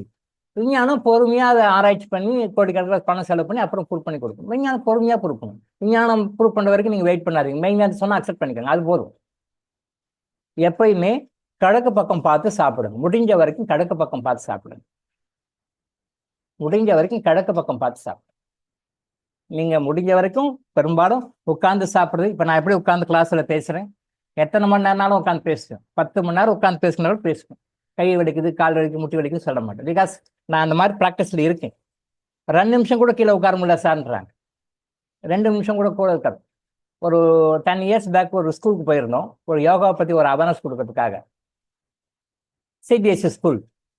அந்த ஸ்கூலில் உட்காருங்கன்னு சொன்னேன். உட்காரவே முடியல நிறைய பசங்களால. 7th standard student. அந்த யோகா பற்றி ஒரு லெக்சர் கொடுக்கறதுக்காக போயிருந்தோம். ஒரு ட்ரஸ்ட் மூலமாக போயிருந்தோம். அப்போ போகும்போது அந்த சிபிஎஸ் ஸ்கூல் நல்ல ஹைடெக் ஸ்கூல், Tier 1 ஸ்கூல் சொல்லுவாங்க, அது மாதிரி ஸ்கூல். உட்காருங்க அப்படின்னு சொல்கிறேன். நான் கேஷுவலாக உட்காந்துட்டேன். டக்குன்னு சொல்லிட்டு நான் உட்காந்துட்டேன். பசங்களால் முடியல, உட்கார முடியல. கொஞ்சம் டம் பிடிச்சி கஷ்டப்பட்டு அப்படியே உட்காடுறாங்க. பெஞ்ச் மேலே அப்படியே இப்படி உட்காடுறாங்க. அதில் 3 பேர் உட்காரவே நிற்கிறான். ஏன்ப்பான்னா அவனுக்கு ஸ்டார்டிங்லேருந்தே வெஸ்டர்ன் ஸ்டைல் டாய்லெட்டே உட்காந்து பழக்கம். இந்தியன் ஸ்டைலில் உட்காந்தே பழக்கமே கிடையாது. Western style toilet. அந்த பையன் 7th படிக்கிற பசங்க உட்கார முடியல, நிற்கிறான். என்னால் முடியல சார்ன்றான். சரிப்பா நீ நில்லுக்கோ அப்படின்ட்டு. மக்கள் சமுதாயம் எப்படி கேவலமாக போயிட்டு இருக்கு பாருங்க. Indian style it is a perfect science. Indian ஸ்டைலில் உட்காந்து டாய்லெட் போனீங்கன்னா உங்களுக்கு நிறைய நோய்கள் வராது, நிறைய பிரச்சனைகள் வராது. ஆனால் இன்னைக்கு இந்தியன் ஸ்டைல்லாம் ஓரமாக போயிட்டு இப்போ எங்கே பார்த்தாலும் வெஸ்டர்ன் ஸ்டைல் டாய்லெட் தான் இருக்குது. எங்கே பார்த்தாலும் ஈவன் சின்ன சின்ன கிராமங்களில், சின்ன சின்ன ஊர்களில் கூட வெஸ்டர்ன் ஸ்டைல் டாய்லெட் தான் இருக்குது. வெளியூரில் லாட்ஜஸ் ஹோட்டல்ஸ்க்கெல்லாம் போனால் கூட இந்தியன் ஸ்டைலு எங்கேயுமே கிடையாது. எல்லாமே வெஸ்டர்ன் ஸ்டைல் வந்துருச்சு. அவங்கள மாதிரி இவங்க மாறிட்டாங்க. தவறு. டாய்லெட் எப்படி போகணும் அப்படின்னு சொல்லி சொன்னால் நல்லா தரையில் உட்காந்து குக்கி போகணும். கடவுள்களை பார்க்குறோம், கடவுள்களை கும்பிடுறோம், ரைட், ஓகே. ஆனால் கடவுள் சொல்ல யாரும் ஃபாலோ பண்ணுறது கிடையாது. நான் அடிக்கடி நிறைய வகுப்புகள் சொல்லுவேன். முதல்ல நம்ம தான் கடவுளை நம்புறதே கிடையாது. கடவுளை நம்புற மாதிரி நினச்சிட்டு இருக்கோம். கடவுளை சன்றடை தான் கிடையாது, சன்றடை மாதிரி நினச்சிட்டு இருக்கோம். இதான் உண்மை, ப்ராக்டிக்கலான உண்மை. இதான் பல வகுப்பு திருப்பி சொல்கிறேன், திரும்பவும் சொல்லுவேன், எப்பயும் சொல்லுவேன். இதான் உண்மை. ஐயப்பன் எப்படி உட்காந்துருக்கார், ஐயப்பன் எப்படி உட்காந்துருக்காரு பாருங்க. கொஞ்சம் ஐயப்ப பக்தர்கள் பாருங்க, இல்லை ஐயப்பன் உருவத்தை பார்த்தவங்க பாருங்க, ஐயப்பன் சிலையை பார்த்தவங்க. ஐயப்பன் எப்படி உட்காந்துக்கிறார்? வெஸ்டர்ன் ஸ்டைலில் உட்கார மாதிரி உட்காந்துருக்காரா, இந்தியன் ஸ்டைல் டாய்லெட் உட்காந்துக்கிற மாதிரி உட்காந்துருக்காரா? கொஞ்சம் ஞாபகப்படுத்தி பாருங்க. இப்படி உட்காந்துருப்பார் தரையில. அது ஒரு யோகாசனம், அது ஒரு யோகாசனத்துடைய ஒரு வகை. அது எப்படி உட்காந்துருக்காரு? அந்த ஸ்டைலில் டாய்லெட் போகணும். ஐயப்பனுடைய பக்தர்கள் எத்தனை பேர் அதை ஃபாலோ பண்றாங்க? மற்றவங்கள விடுங்க, மற்றவங்களாம் வேண்டாம், ரைட், ஓகே. ஐயப்பனுடைய பக்தர்கள், ஐயப்பனை சரணடைந்தவர்கள், ஐயப்பனே கதி என்று இருக்கிறவர்கள் ஐயப்பன் சொல்றத ஃபாலோ பண்றாங்களா? ஏன் அவர் வேற ஸ்டைலில் உட்காரலாம்? நின்றுட்டு கொடுக்கலாம், உட்காந்துட்டு கொடுக்கலாம், எந்த ஸ்டைலில் வேணாலும் உட்காந்து கொடுக்கலாம். ஏன் அருள் புரிகிறார்? ஏன் அப்படி நல்ல அது ஒரு ஆசனம். அது அந்த ஆசனத்துல உட்காந்து இப்படி உட்காந்துக்கிட்டு அருள் புரிகிறார். இவங்கள போய் கும்பிடுறாங்க. ஏன் ஐயப்பன் அந்த மாதிரி உட்காந்துருக்கிறாருன்னு புரியல. அப்ப மனுஷர்களே, நீங்க டாய்லெட் போகும்பொழுது இந்த மாதிரி உட்கார்ந்து போங்க அப்படின்னு சொல்றாரு மறைமுகமா. இது ஐயப்ப குருமார்களுக்கும் தெரியாது, ஐயப்பன் சன்னிதானத்தை மெயின்டைன் பண்ணவங்களுக்கும் தெரியாது, ஐயப்பன் கோயிலை மெயின்டைன் பண்ணவங்களுக்கும் தெரியாது. இந்த ஒரு லெசனை இறைவன் சொல்றார். நீங்க டாய்லெட் போகும்பொழுது, மலம் கழிக்கும் பொழுது டாய்லெட்ல இந்த மாதிரி ஐயப்பன் சொல்ற மாதிரி உட்கார்ந்து நீங்க டாய்லெட் போகிற பழக்கம் வச்சுக்கிட்டீங்க அப்படின்னா உங்களுக்கு நிறைய வியாதிகள் வராது. அந்த லிஸ்ட்டை பத்தி சொன்னா கிளாஸ் பெருகும், இன்னும் வளரும். அதனால ஷார்ட்டா நினைச்சுக்கிறோம். கடவுள்கள் எல்லாமே ஒரு சிம்பாலிக்கா சொல்றாங்க. என்னடா அது கடவுளுக்கும் டாய்லெட் போறதுக்கு என்ன சம்பந்தம்? இருக்கு இருக்கு. ஆகிய இது என்ன, இதெல்லாம் ஒரு மேட்ரு, இதை போய் நீங்க இப்படி கர்லேட் பண்ணி சொல்றீங்களேன்னு நினைக்காங்க. இது உண்மை, இதுதான் உண்மை, இதுதான் உண்மை, இதுதான் உண்மை. தெனாலிராமன் கிட்ட அரண்மனையில ஒரு நாள் ஒரு பிரச்சனை வருது. அரசர் கிருஷ்ணதேவராயர் கேட்கிறார், உலகத்திலேயே ரொம்ப சந்தோஷமான விஷயம் எதுன்னு கேட்கிறார். உலகத்திலேயே ரொம்ப ரொம்ப சந்தோஷமான விஷயம் எதுன்னு சொல்லி கேட்கிறார். அரண்மனையில எல்லாரும் ஒருத்தர் ஒரு ஆன்சர் சொல்றாங்க. பெண்களோட கூடிக்குழாவி சந்தோஷமா இருக்கிறது, அதுதான் ரொம்ப சந்தோஷமா ஒருத்தர் சொல்றாரு. ஒருத்தர் எனக்கு ரொம்ப பண வசதியோடு இருந்தா எனக்கு சந்தோஷம் கேட்கிறார். ஒருத்தர் நல்ல சொந்த வீடு வாசல்ல வாழ்றது சந்தோஷம். ஒருத்தர் மனைவி மக்கள் குடும்பத்தோட வாழ்றது ரொம்ப சந்தோஷம். இது மாதிரி எல்லாரும் ஒருத்தர் ஒரு சந்தோஷம் சொல்றாங்க. எல்லாருமே எனக்கு இது சந்தோஷம், அது சந்தோஷம் சொல்றாங்க. கடைசியில் தெனாலிராமா நீ சொல்லுன்றார். கடைசி டைம் இவருக்கு வருது. இவர் சொல்றாரு, ஐயா காலையில எழுந்த உடனே மலம் கடிக்கிறது தான் சந்தோஷம்ன்றார். எல்லாரும் சிரிக்கிறாங்க அவரை பார்த்து. இதுக்கு முன்னாடி சொன்னவங்க பெண் சுகத்தில் ஆரம்பிச்சு எல்லாரும் ஒன்று சொல்றாங்க. ஆனா இவர் மட்டும் கடைசியா என்ன சொல்றாரு, மலம் கடிப்பது தான் சரியான சுகம் அப்படின்னு சொல்றாரு. எல்லாரும் அவரை பார்த்து கிண்டல் பண்றாங்க, சிரிக்கிறாங்க. அப்ப என்னப்பா திருப்பி இதான் கரெக்டு தானா, இது நீ சொல்றது கரெக்ட்? ஐயா அதுதான் ஏன் மலம் கழிப்பு தான் ஏன் சுகம் அப்படின்னு திருப்பியும் சொல்றாரு. அப்படியா, சரி, இப்ப இது எப்படி நீ ப்ரூவ் பண்ணுவ அப்படின்றார். அப்ப சொல்றாரு, ஐயா இப்ப நாளைக்கு காலையில எல்லாரும் காலையில டாய்லெட் போகணும், யாரும் போகக்கூடாது, நான் ஸ்டாப் பண்ணணும், எல்லாரும் ஸ்டாப் பண்ணணும், யாரும் போகக்கூடாது அப்படின்னு சொல்லி உத்தரவு போடுங்க ஐயா அப்படின்னு சொல்றாரு. சரி, உடனே இவர் சொல்றாரு, சரி நாளைக்கு காலையில எல்லாருமே என்ன பண்ணணும், யாரும் டாய்லெட்லாம் போகக்கூடாது, காலையில எழுந்தோடனே மோஷன் கழிக்கிறதுலாம் போகக்கூடாது, அதில் டம்ப் பிடிக்கணும், அடக்கணும், என்னன்னு சொல்லுங்க அப்படின்னு சொல்லி போட்டுறாரு. ஸோ அப்போ நைட் தூங்குறாங்க, காலையில் எழுதுறாங்க, எழுந்த உடனே எல்லாரும் டாய்லெட் போகணும், காலைக்கடன் இல்லையா, காலைக்கடன் கழிக்க போகிறோம். அரசு சொல்லிட்டாரு யாரும் போகக்கூடாது அப்படின்னு சொல்லிட்டாரு. யாரும் அவங்களும் டம்ப் பிடிக்கிறாங்க, ட்ரை பண்றாங்க, என்ன படம் ஒன்றும் முடியல. ஆனா அரசன் உத்தரவு ஞாபகத்துக்கு வருது எல்லாருக்கும். அரசன் உத்தரவு மீறினா தண்டனை உண்டு. ஸோ எல்லாரும் பார்க்குறாங்க, யாரும் மோஷன் போக அலோவ் பண்ண பிடிக்கிறாங்க. 5 நிமிஷம் 10 நிமிஷம் ஆச்சு, 5 நிமிஷத்துக்கு முடியல, எல்லாரும் முடியலன்னு சொல்லிட்டு டாய்லெட் போயிடுறாங்க. அப்புறம் டாய்லெட் போயிட்டு காலெல்லாம் கழுவிட்டு வந்துடுறாங்க. அடுத்த நாள் ஆவி கூடுது. அப்போ இப்போ சொல்லுங்க அப்படின்றாங்க. அப்போ எல்லாரும் ஒத்துக்கிறாங்க, ஆமாம் சார், மலம் கழிப்பது தான் சுகம், மலம் கழிப்பது தான் சுகம். அப்போ மலம் கழிப்பது தான் சுகம் அப்படின்றது எப்போ உணர்றாங்க, அது அடைக்கப்படும் பொழுது. நீ போகக்கூடாது ஸ்டாப் பண்ணும்போது இவங்களால முடியல.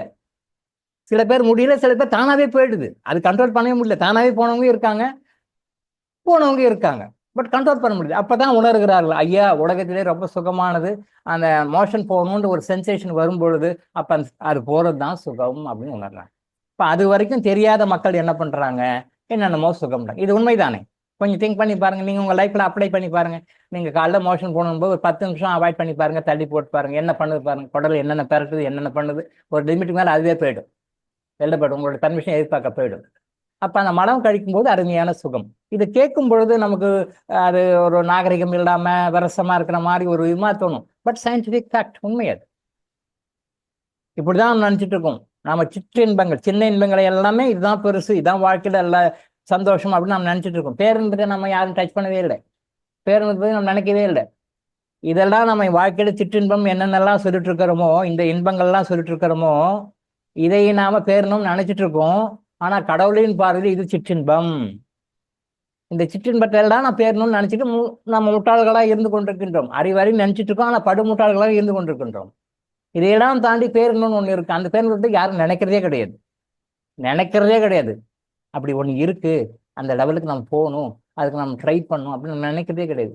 பேரன்பை பற்றி தெரியாததுனால நம்ம சிற்றின்பங்களை பேரணும்னு நினைச்சிட்டு இருக்கிறோம். பேரன்பை பற்றி நம்ம அதை உணர்ந்துட்டோம், அதை கொஞ்சம் சென்ஸ் பண்ணிட்டோம், அதை டச் பண்ணிட்டோம் அப்படின்னு சொன்னால் நமக்கு இதை பற்றி நினைக்கவே மாட்டோம். இதை உணர்ந்தவர்கள் மகான்கள், சித்தர்கள், யோகிகள். அதை உணராதவர்கள் சாதாரண நம்மளை கொண்ட மனிதர்கள். இப்போ இனிப்புன்னு சொல்கிறோம், ஒரு இனிப்புன்னு சொல்லி எழுதி ஒரு பேப்பரில் கொடுக்கும். இனிப்புன்னா தெரியுமா? இது இனிப்புன்னா தெரியுமா? அண்டர்ஸ்டாண்ட் பண்ணிக்க முடியுமா? இல்லை. அந்த இனிப்பை வாயில போட்டு உணரும் போது தான் தெரியும். உங்க முன்னால 1000 பேர் இருந்தாலும் இனிப்புன்னு சொன்னா தெரியாது. அவங்க வாயில அந்த இனிப்பை வச்சு அந்த இனிப்பை உணரும் போது தான் தெரியும். ஸோ செல்ஃப் ரியலைசேஷன், அந்த சுயமா உணரும் போது அந்த இனிப்பு தெரியும், மற்றபடி அது தெரியாது. அதே மாதிரி அந்த பேரின்பத்தை அனுபவிக்கும் பொழுதுதான் தெரியும். அதை அனுபவர்கள் சொல்லியிருக்காங்க. அந்த அனுபவத்தை உங்களுக்கு சொல்லதான் முடியும் மொழி. அதை நீங்களா உணரும் போது அதை அனுபவிக்க முடியும். எப்படி இனிப்பை இனிப்புன்னு சொன்னா தெரியாது, இனிப்பை உணர்ந்தா தான் அது உங்களால் உணர முடியுமோ, நீங்க டேஸ்ட் பண்ணாதான் உணர முடியுமோ, அதே மாதிரி பேரின்பத்தை நீங்க அனுபவிக்கும் பொழுதுதான் தெரியுமோ ஒழிய இது பேரின்பம்னு சொன்னா தெரியாது. பெரும்பாலான மக்கள் அப்படிதான் நினைச்சிட்டு இருக்காங்க. இங்க கிருஷ்ணதேவராய தெனாலிராமன் கதையும் இதுதான் நமக்கு சொல்லுது. ஸோ அந்த உணவு அப்படின்ற சப்ஜெக்ட் வரும்போது இது மாதிரி வந்துட்டோம், டைவர்ட் ஆகிட்டு திருப்பி நம்ம இங்கேயே வந்துடுவோம்.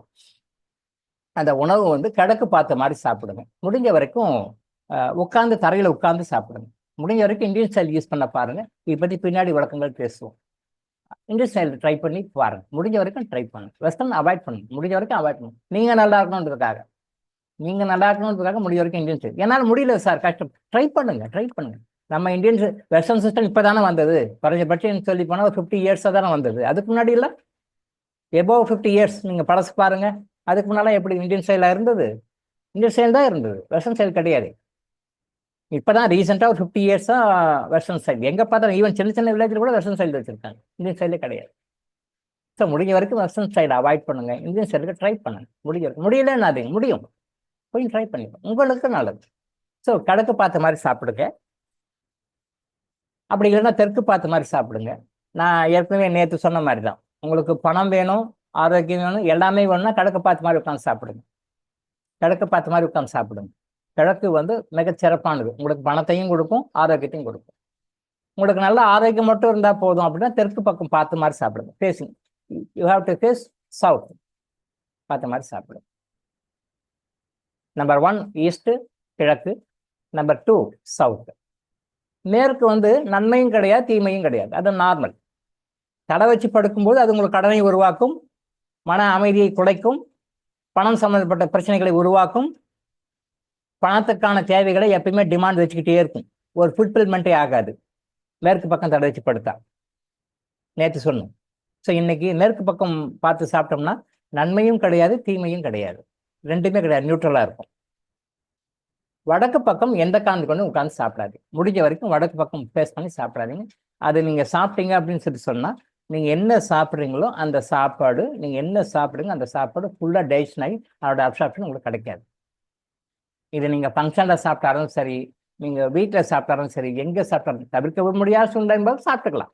வேறு வழியில் ஒரு ஹோட்டலுக்கு போகிறீங்க, ஹோட்டலில் நார்த் சவுத் ஃபேஸிங்லாம் போட்டிருக்கான், சவுத் ஃபுல்லாக இருக்குது, நார்த் ஃபேஸிங்காக உட்காந்து வேறு வழியில். அது மாதிரி சில எக்ஸெப்ஷன், சில தவிர்க்க முடியாத சந்தர்ப்பங்களை சாப்பிட்டுக்கலாம். பெரும்பாலும் அது தவறு கிடையாது, ஏன்னா 100% ஃபாலோ பண்ண முடியாது நடைமுறையில்.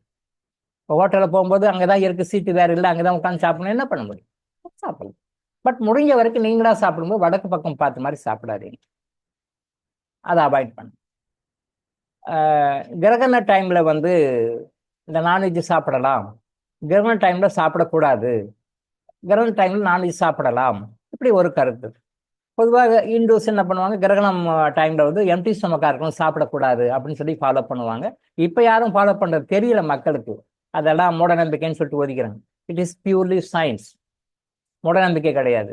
சூரிய கிரகணம் ஆரம்பிக்கிறதுக்கு முன்னாடி இவ்வளோ ஹவர்ஸு வயிறு காலியாக இருக்கும், சந்திர கிரகணம் ஆரம்பிக்கிறதுக்கு முன்னாடி இவ்வளோ ஹவர்ஸ் வயிறு காலியாக இருக்கும். அந்த கிரகண டைமில் சாப்பாடு இருக்கக்கூடாது, அது ஒரு ரீசன். அது சயின்ஸ் ஒன்று ஃபுல்லாக வேலிடேட் பண்ணலை. அதனால் என்ன பண்ணுறாங்க, தீகா குரூப்பில் என்ன பண்ணுறாங்க, கிண்டல் பண்ணி உங்களோட நக்கல் அடிச்சுட்டு இந்துக்கள் சந்திர கிரகண டைமில் சூரிய கிரகண டைமில் சாப்பிடக்கூடாதுன்னு இருக்காங்க. நாங்கள் பாருங்கள் வேப்பேரியில் ஒரு பெரிய ஹாலில் அரேஞ்ச் பண்ணி மட்டன் பிரியாணி சாப்பிட்றோன்னு சொல்லிட்டு மீடியாவில் அவங்க ஃபோக்கஸ் பண்ணி போட்டு காட்டுறாங்க. அதை இந்துக்களை வெறுப்பேற்றுறதுக்காக அவங்க போட்டு காட்டுறாங்க. நாங்கள் பாருங்கள் நீங்களாம் யாரும் சாப்பிடாம இருக்கீங்க, அந்த டைமில் வந்து நாங்கள் பாருங்கள் சாப்பிட்றோன்னு சொல்லிட்டு வீரமணி உள்ளிட்ட அந்த குரூப்ஸு தீகா குரூப் எல்லாம் உட்காந்து அதை ஃபோட்டோ போட்டு வீடியோவில் போடுவாங்க. நாங்கள் பாருங்கள் சாப்பிட்றோம், எங்களுக்கு என்ன ஆகுது? ஒன்றும் ஆகலையே, நல்லா தானே இருக்கிறோம். அவங்க சொல்ல வர கருத்து என்னன்னா, யோ இந்துஸ், நீங்கள் இந்துக்கள் கிரகண டைம்ல சாப்பிடக்கூடாதுன்னு சொல்லிட்டு விரதம் இருக்கிறீங்க, நாங்க பாருங்க சாப்பிட்றோம், எங்களுக்கு ஒன்றும் ஆகலை, பாருங்க தெரிஞ்சுக்கோங்க மக்களேன்னு அவங்க சொல்றாங்க. அவனுடைய கருத்து என்ன அப்படின்னு சொல்லி சொன்னா, கிரகண டைம்ல அந்த எனர்ஜி டிரான்ஸ்ஃபார்மேஷன் நடக்கும். சந்திர கிரகணம் சூரிய கிரகணம் நடக்கும்பொழுது எனர்ஜி டிரான்ஸ்ஃபார்மேஷன் நடக்கும்.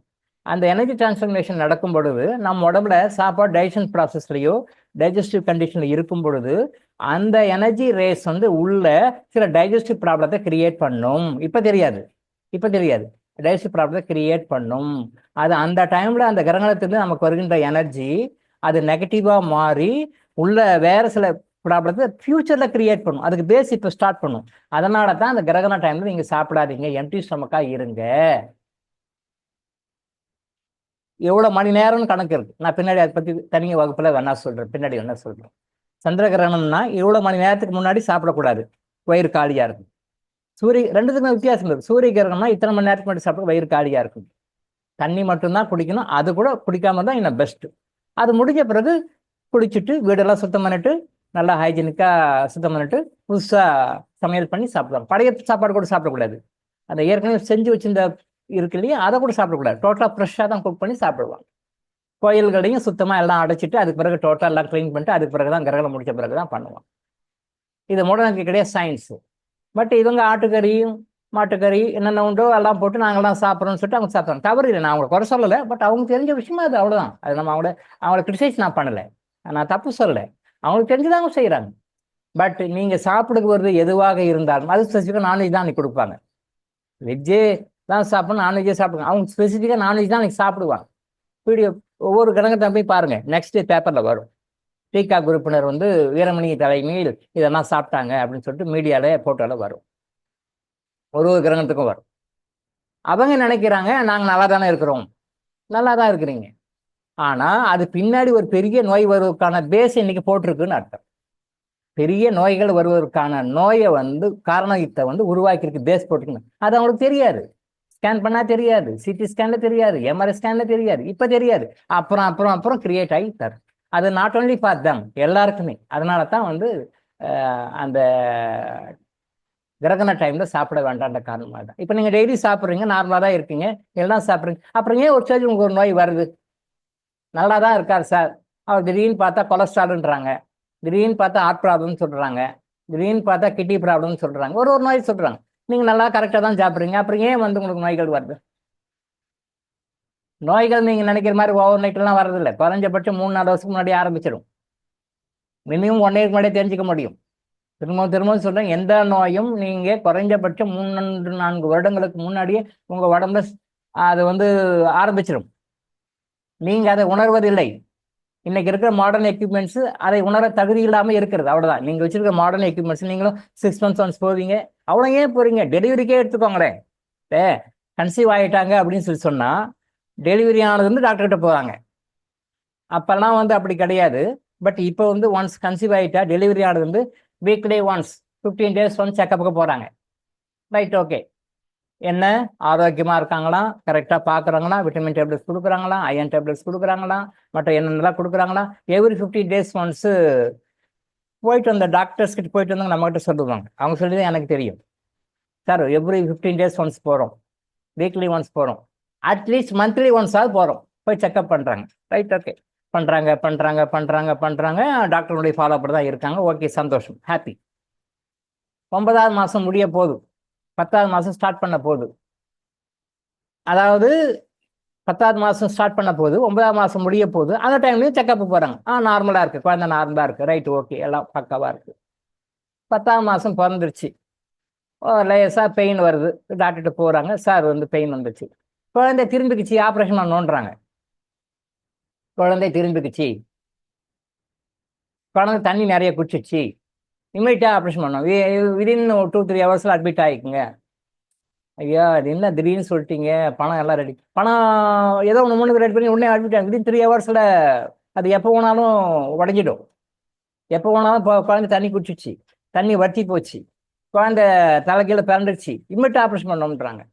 நான் ஒரு கேள்வி கேட்குறேன். டே ஒன்ல இருந்து உங்ககிட்ட ஃபாலோ பண்ணிட்டு தான் வர்றாங்க, கரெக்டாக ஃபாலோ பண்ணிட்டு வராங்க. அப்போ குழந்தை இப்படி திரும்பிக்கும் இப்படி பண்ணிக்கும்னு அவங்களுக்கு தெரியாதா? தெரியாதா? 10வது மாதம் ஸ்டார்டிங்கில் தான் தெரியுமா?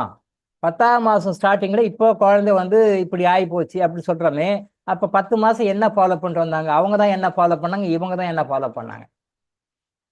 நான் திரும்பவும் சொல்கிறேன், ஒரு நோய் உடம்புல வருதுன்னா குறைஞ்சபட்சம் 3-4 வருடங்களுக்கு முன்னாடியே உங்க உடம்புல பேஸ் போட்டு விடும். நீங்கள் நைட்டு 9 மணிக்கு மேலே லேட்டாக எப்பெல்லாம் சாப்பிட்றீங்களோ அதெல்லாம் பாய்சனாக மாறி உங்க உடம்புல சேரும். எத்தனை பேருக்கு தெரியும்? எத்தனை பேருக்கு தெரியும்? 10 மணிக்கு சாப்பிட்றாங்க, 11 மணிக்கு சாப்பிட்றாங்க, 12 மணிக்கு சாப்பிட்றாங்க, 1 மணிக்கு சாப்பிட்றாங்க. சாப்பிட்றதுக்கு நேரமே காலமே கிடையாது. 2 மணிக்கு சுட சுட பிரியாணி கிடைக்குது, நைட் மிட் நைட் 2 மணிக்கு சாப்பிட்றாங்க.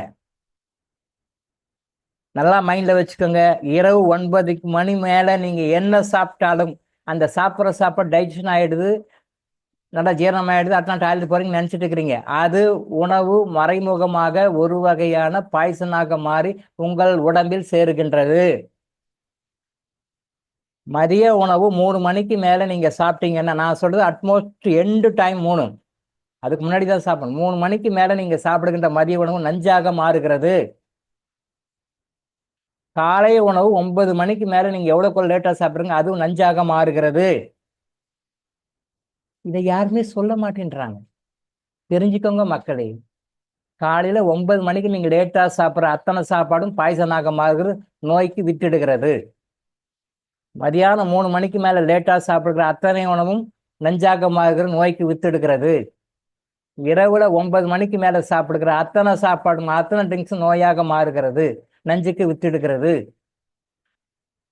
ஒரு சாப்பாட்டுக்கும் அடுத்த சாப்பாட்டுக்கும் மத்தியில் 3.5 hours to 4 hours இருக்கணும் அடல்ட்டுக்கு.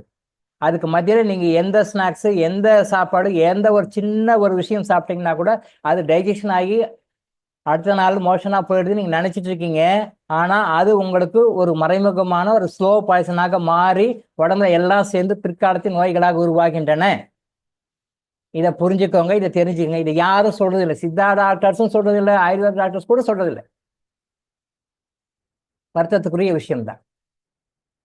இதை நாம தான் சொல்றேன். இங்கே வந்து ப்ரிவென்ஷனுக்கு தான் ரொம்ப இம்பார்ட்டன்ஸ். டாக்டர் இளங்கோ ஆயுஷ் ஹாஸ்பிட்டலில் கர்மா எனர்ஜி ஹீலிங்கில் ப்ரிவென்ஷனுக்கு தான் இம்பார்ட்டன்ஸ். நோய் வந்த பிறகு க்யூர் பண்ணுறதுக்கு 1000 டாக்டர்ஸ் இருக்காங்க, சர்ஜரி பண்ணுறதுக்கு 1000 டாக்டர்ஸ் இருக்காங்க, அதுக்கு மருந்து கொடுத்து க்யூர் பண்ணுறதுக்கு 1000 டாக்டர்ஸ் இருக்காங்க. ப்ரிவென்ஷனுக்கு யாருமே இல்லை. நம்ம தான் ப்ரிவென்ஷன் பற்றி சொல்லிட்டு இருக்கோம். வாழ்க்கையில் ஒரு பிரச்சனை வந்த பிறகு சொல்யூஷன் கொடுக்கறதுக்கு 1000 பேர் இருக்காங்க, கவுன்சிலர்ஸ் இருக்காங்க.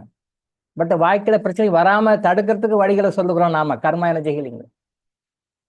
ஒரு பிரச்சனை ஹஸ்பண்ட் ஒய்ஃபுக்குள்ள பிரச்சனை வந்துருச்சா, ஃபேமிலியில பிரச்சனை வந்துருச்சா, இதை சால்வ் பண்ணி லீகலாக சொல்யூஷன் வாங்கி கொடுக்கறதுக்கு அட்வொகேட்ஸ் இருக்காங்க, கோர்ட்ஸ் இருக்கு.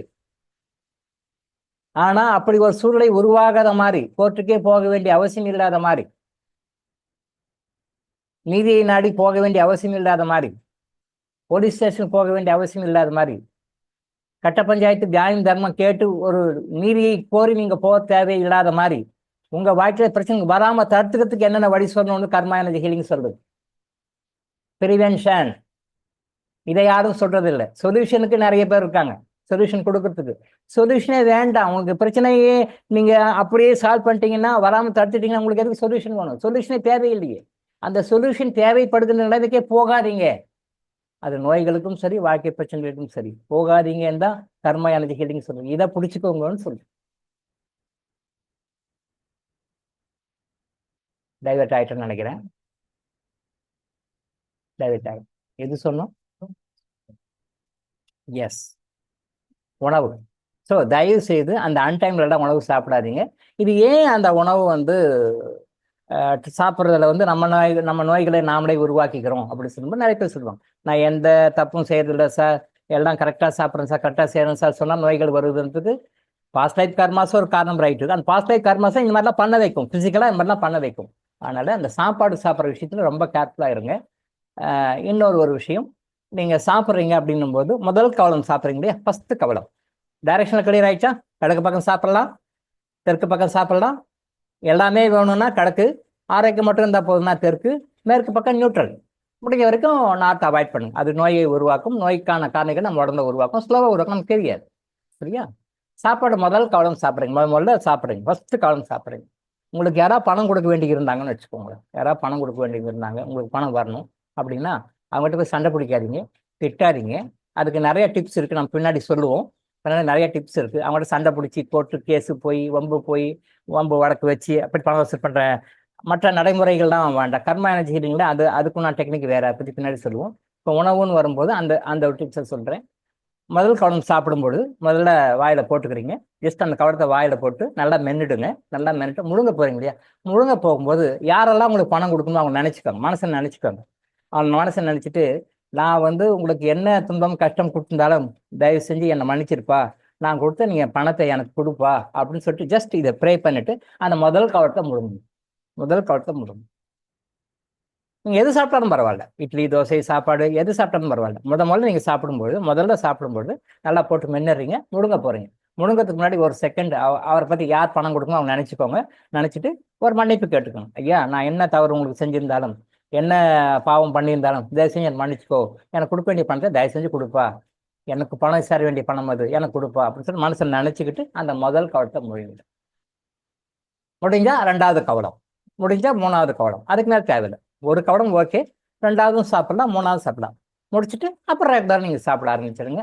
ஏதாவது ஒரு வகையில் அந்த பணத்தை உங்களுக்கு பிரச்சனைகள் இல்லாமல் உங்களுக்கு பணம் வந்து சேரும். அதாவது பணத்தை திருப்பி கொடுக்குறனும் ஆசீர்வாதமாக பிளஸ்ஸிங்காக கொடுப்பாங்க, நீங்களும் அந்த ஆசீர்வாதம் பிளஸ்ஸிங்கை வாங்குவீங்க. திட்டி சண்டை போட்டு வாங்கினோம்னா பணம் வந்துடும். இது என்ன விஷயம்னா, திட்டி சண்டை போட்டு வாங்குறோம், அவனும் திட்டிக்கிட்டு கொடுப்பான், பணம் உங்களுக்கு வந்துடும். ஹாப்பி, அப்பா பணம் வந்துச்சுப்பா. சண்டை பிடிச்சி திட்டி வம்பு பண்ணி இப்படி பணம் வாங்கிட்டு நீங்கள் நினைக்கிறீங்க, ரைட், ஓகே. பட் அந்த பணத்தை உங்களுக்கு பணம் வந்துடும். ஆனால் அவங்ககிட்ட அந்த நெகட்டிவ் எனர்ஜி, நெகட்டிவ் கர்மா, அந்த தாட் ஃபார்ம் வந்து உங்கள் ஆறால வந்து உட்காந்து உங்களுக்கு வேற வகையில் பணம் இல்லை, பல கஷ்டங்களே கொடுக்கும். இது அவன் அழுது வடிங்கன்னு திட்டிக்கின்னு நம்மகிட்ட பணம் கொடுத்தானே, அதனால நமக்கு வந்து உங்களுக்கு தெரியாது. என்ன மாதிரி பர்சன்ஸுக்கு தெரியும், உங்களை மாதிரி இருக்கிறவங்களுக்கு தெரியாது. அவன் நீங்கள் நினச்சிக்கிறீங்க பணம் எனக்கு வந்துச்சுப்பா, அப்பா இவங்ககிட்ட எவ்வளோ சண்டை பிடிச்சி, எவ்வளோ வம்பு வச்சு, எவ்வளோ கட்ட பஞ்சாயத்து பண்ணி, இவ்வளோ பிரச்சனை பண்ணி பணம் வாங்குது, அப்பா பணம் வந்துச்சு, ஓகே, யூ ஆர் சாட்டிஸ்ஃபைட். ஆனால் அந்த எனர்ஜி தாட் ஃபார்ம் இருக்குது பார்த்தீங்களா, அவன் திட்டின்னு தான் கொடுத்துருப்பான், அழுது வடிங்க தான் கொடுத்துருப்பான், அவன் சாபம் கொடுத்து தான் கொடுப்பான், அது உங்களுக்கு தெரியாது. பட் அது உங்கள் ஆறால் வந்து உட்காந்து உங்களுக்கு வேறு வகையில் உங்களுக்கு கஷ்டத்தை கொடுக்கும். இதனால தான் உங்களுக்கு இந்த கஷ்டம் வந்து உங்களுக்கு தெரியாது. அதை அவாய்ட் பண்ணுறதுக்கான பல வழிகள் இருக்குது, ஃபியூச்சரில் சொல்லிக் கொடுப்போம். பட் இந்த வழி எடுத்துக்கோங்க. இப்போ இருந்து அவங்ககிட்ட நெகட்டிவ் தாட் ஃபார்ம் வராத மாதிரி உங்களுக்கு பாசிட்டிவாக அவங்களே விரும்பி அவங்களே ஏதாவது வகையில் உங்கள் பணத்தை கொடுத்துருவாங்க. என்னமோ சொல்கிறேன், முதல் கவலம் சாப்பிடும் பொழுது நல்லா மென்னுறீங்க. முழுங்குறதுக்கு முன்னாடி அவரை பற்றி நினச்சி, ஐயா நான் என்ன தப்பு செஞ்சிருந்தாலும் தயவு செஞ்சு மன்னிச்சுக்கோ, நீ எனக்கு அந்த பணத்தை கொடுத்துருப்பா, எனக்கு பணம் தேவைப்படுது அப்படின்னு நினச்சிட்டு சாப்பிடுது. அடுத்து ரெண்டாவது படம், அடுத்து மூணாவது படம் முடிச்சிடுங்க. அதுக்கு பிறகு ரெகுலராக சாப்பிடும். இது ஒரு டிப்ஸ், மைண்டில் வச்சுக்கோங்க. தெரிஞ்சவங்களுக்கு சொல்லுது. அதாவது இந்த விஷயத்த நம்ம சொல்லிக் கொடுக்குற விஷயத்த, கர்மா எனர்ஜி ஹீலிங்கில் சொல்லிக் கொடுக்குற விஷயத்த எல்லாருக்குமே நீங்கள் சொல்லலாம். சில குரூப்பில் சொல்லுவாங்க, சொல்லுகின்ற விஷயத்தை வந்து எங்களோட சரி, இதை தவிர வேறு யாருக்கும் சொல்லக்கூடாது அப்படின்னு சொல்லிட்டு எழுதி கையெழுத்தெல்லாம் வாங்கிக்குவாங்க. நான் சொல்லிக் கொடுக்குற விஷயங்கள் வந்து யாருக்கும் சொல்லக்கூடாது, இது ரகசியம், இது இங்கே பேமெண்ட் பண்ணி இந்த கிளாஸ் அட்டன் பண்ணவங்களுக்கு மட்டும்தான் இது அப்படின்னு சொல்லிட்டு எழுதி வாங்கிக்குவாங்க. அது சொல்லக்கூடாது, எகெயின்ஸ்ட் லா, அது எகெயின்ஸ்ட் அந்த அவங்க ஒரு சட்டம் வச்சுருப்பாங்க, இது மீறினா இந்த மாதிரி தண்டனைகள்லாம் கிடைக்கும், இந்த மாதிரி பனிஷ்மெண்ட்லாம் கிடைக்கும், சொல்லாதீங்க அப்படின்னு. அது அவங்களுடைய கோட்பாடு, அது நம்ம அவங்கள குறை சொல்ல முடியாது. பட் கர்மா எனர்ஜி ஹீலிங்கில் இங்கே நம்ம சொல்கிற விஷயம் யாருக்கு வேணாலும் சொல்லலாம். Open to public. இங்கே சொல்லுகின்ற ஒரு விஷயத்தை நீங்கள் யாருக்கு எப்போ எந்த கண்டிஷனில் வேணாலும் யாருக்கு வேணாலும் சொல்லலாம். போகணும், மக்களுக்கு போய் சேரணும், தாராளமாக போய் சேரும், இதெல்லாம் மக்களுக்கு போய் சேரணும். நான் வந்து ஒரு இங்கிலீஷில் ஒரு 3 புக்கு எழுதியிருக்கேன். 3 புக்கு எழுதினேன், ஃபிசிக்கல் புக்கு.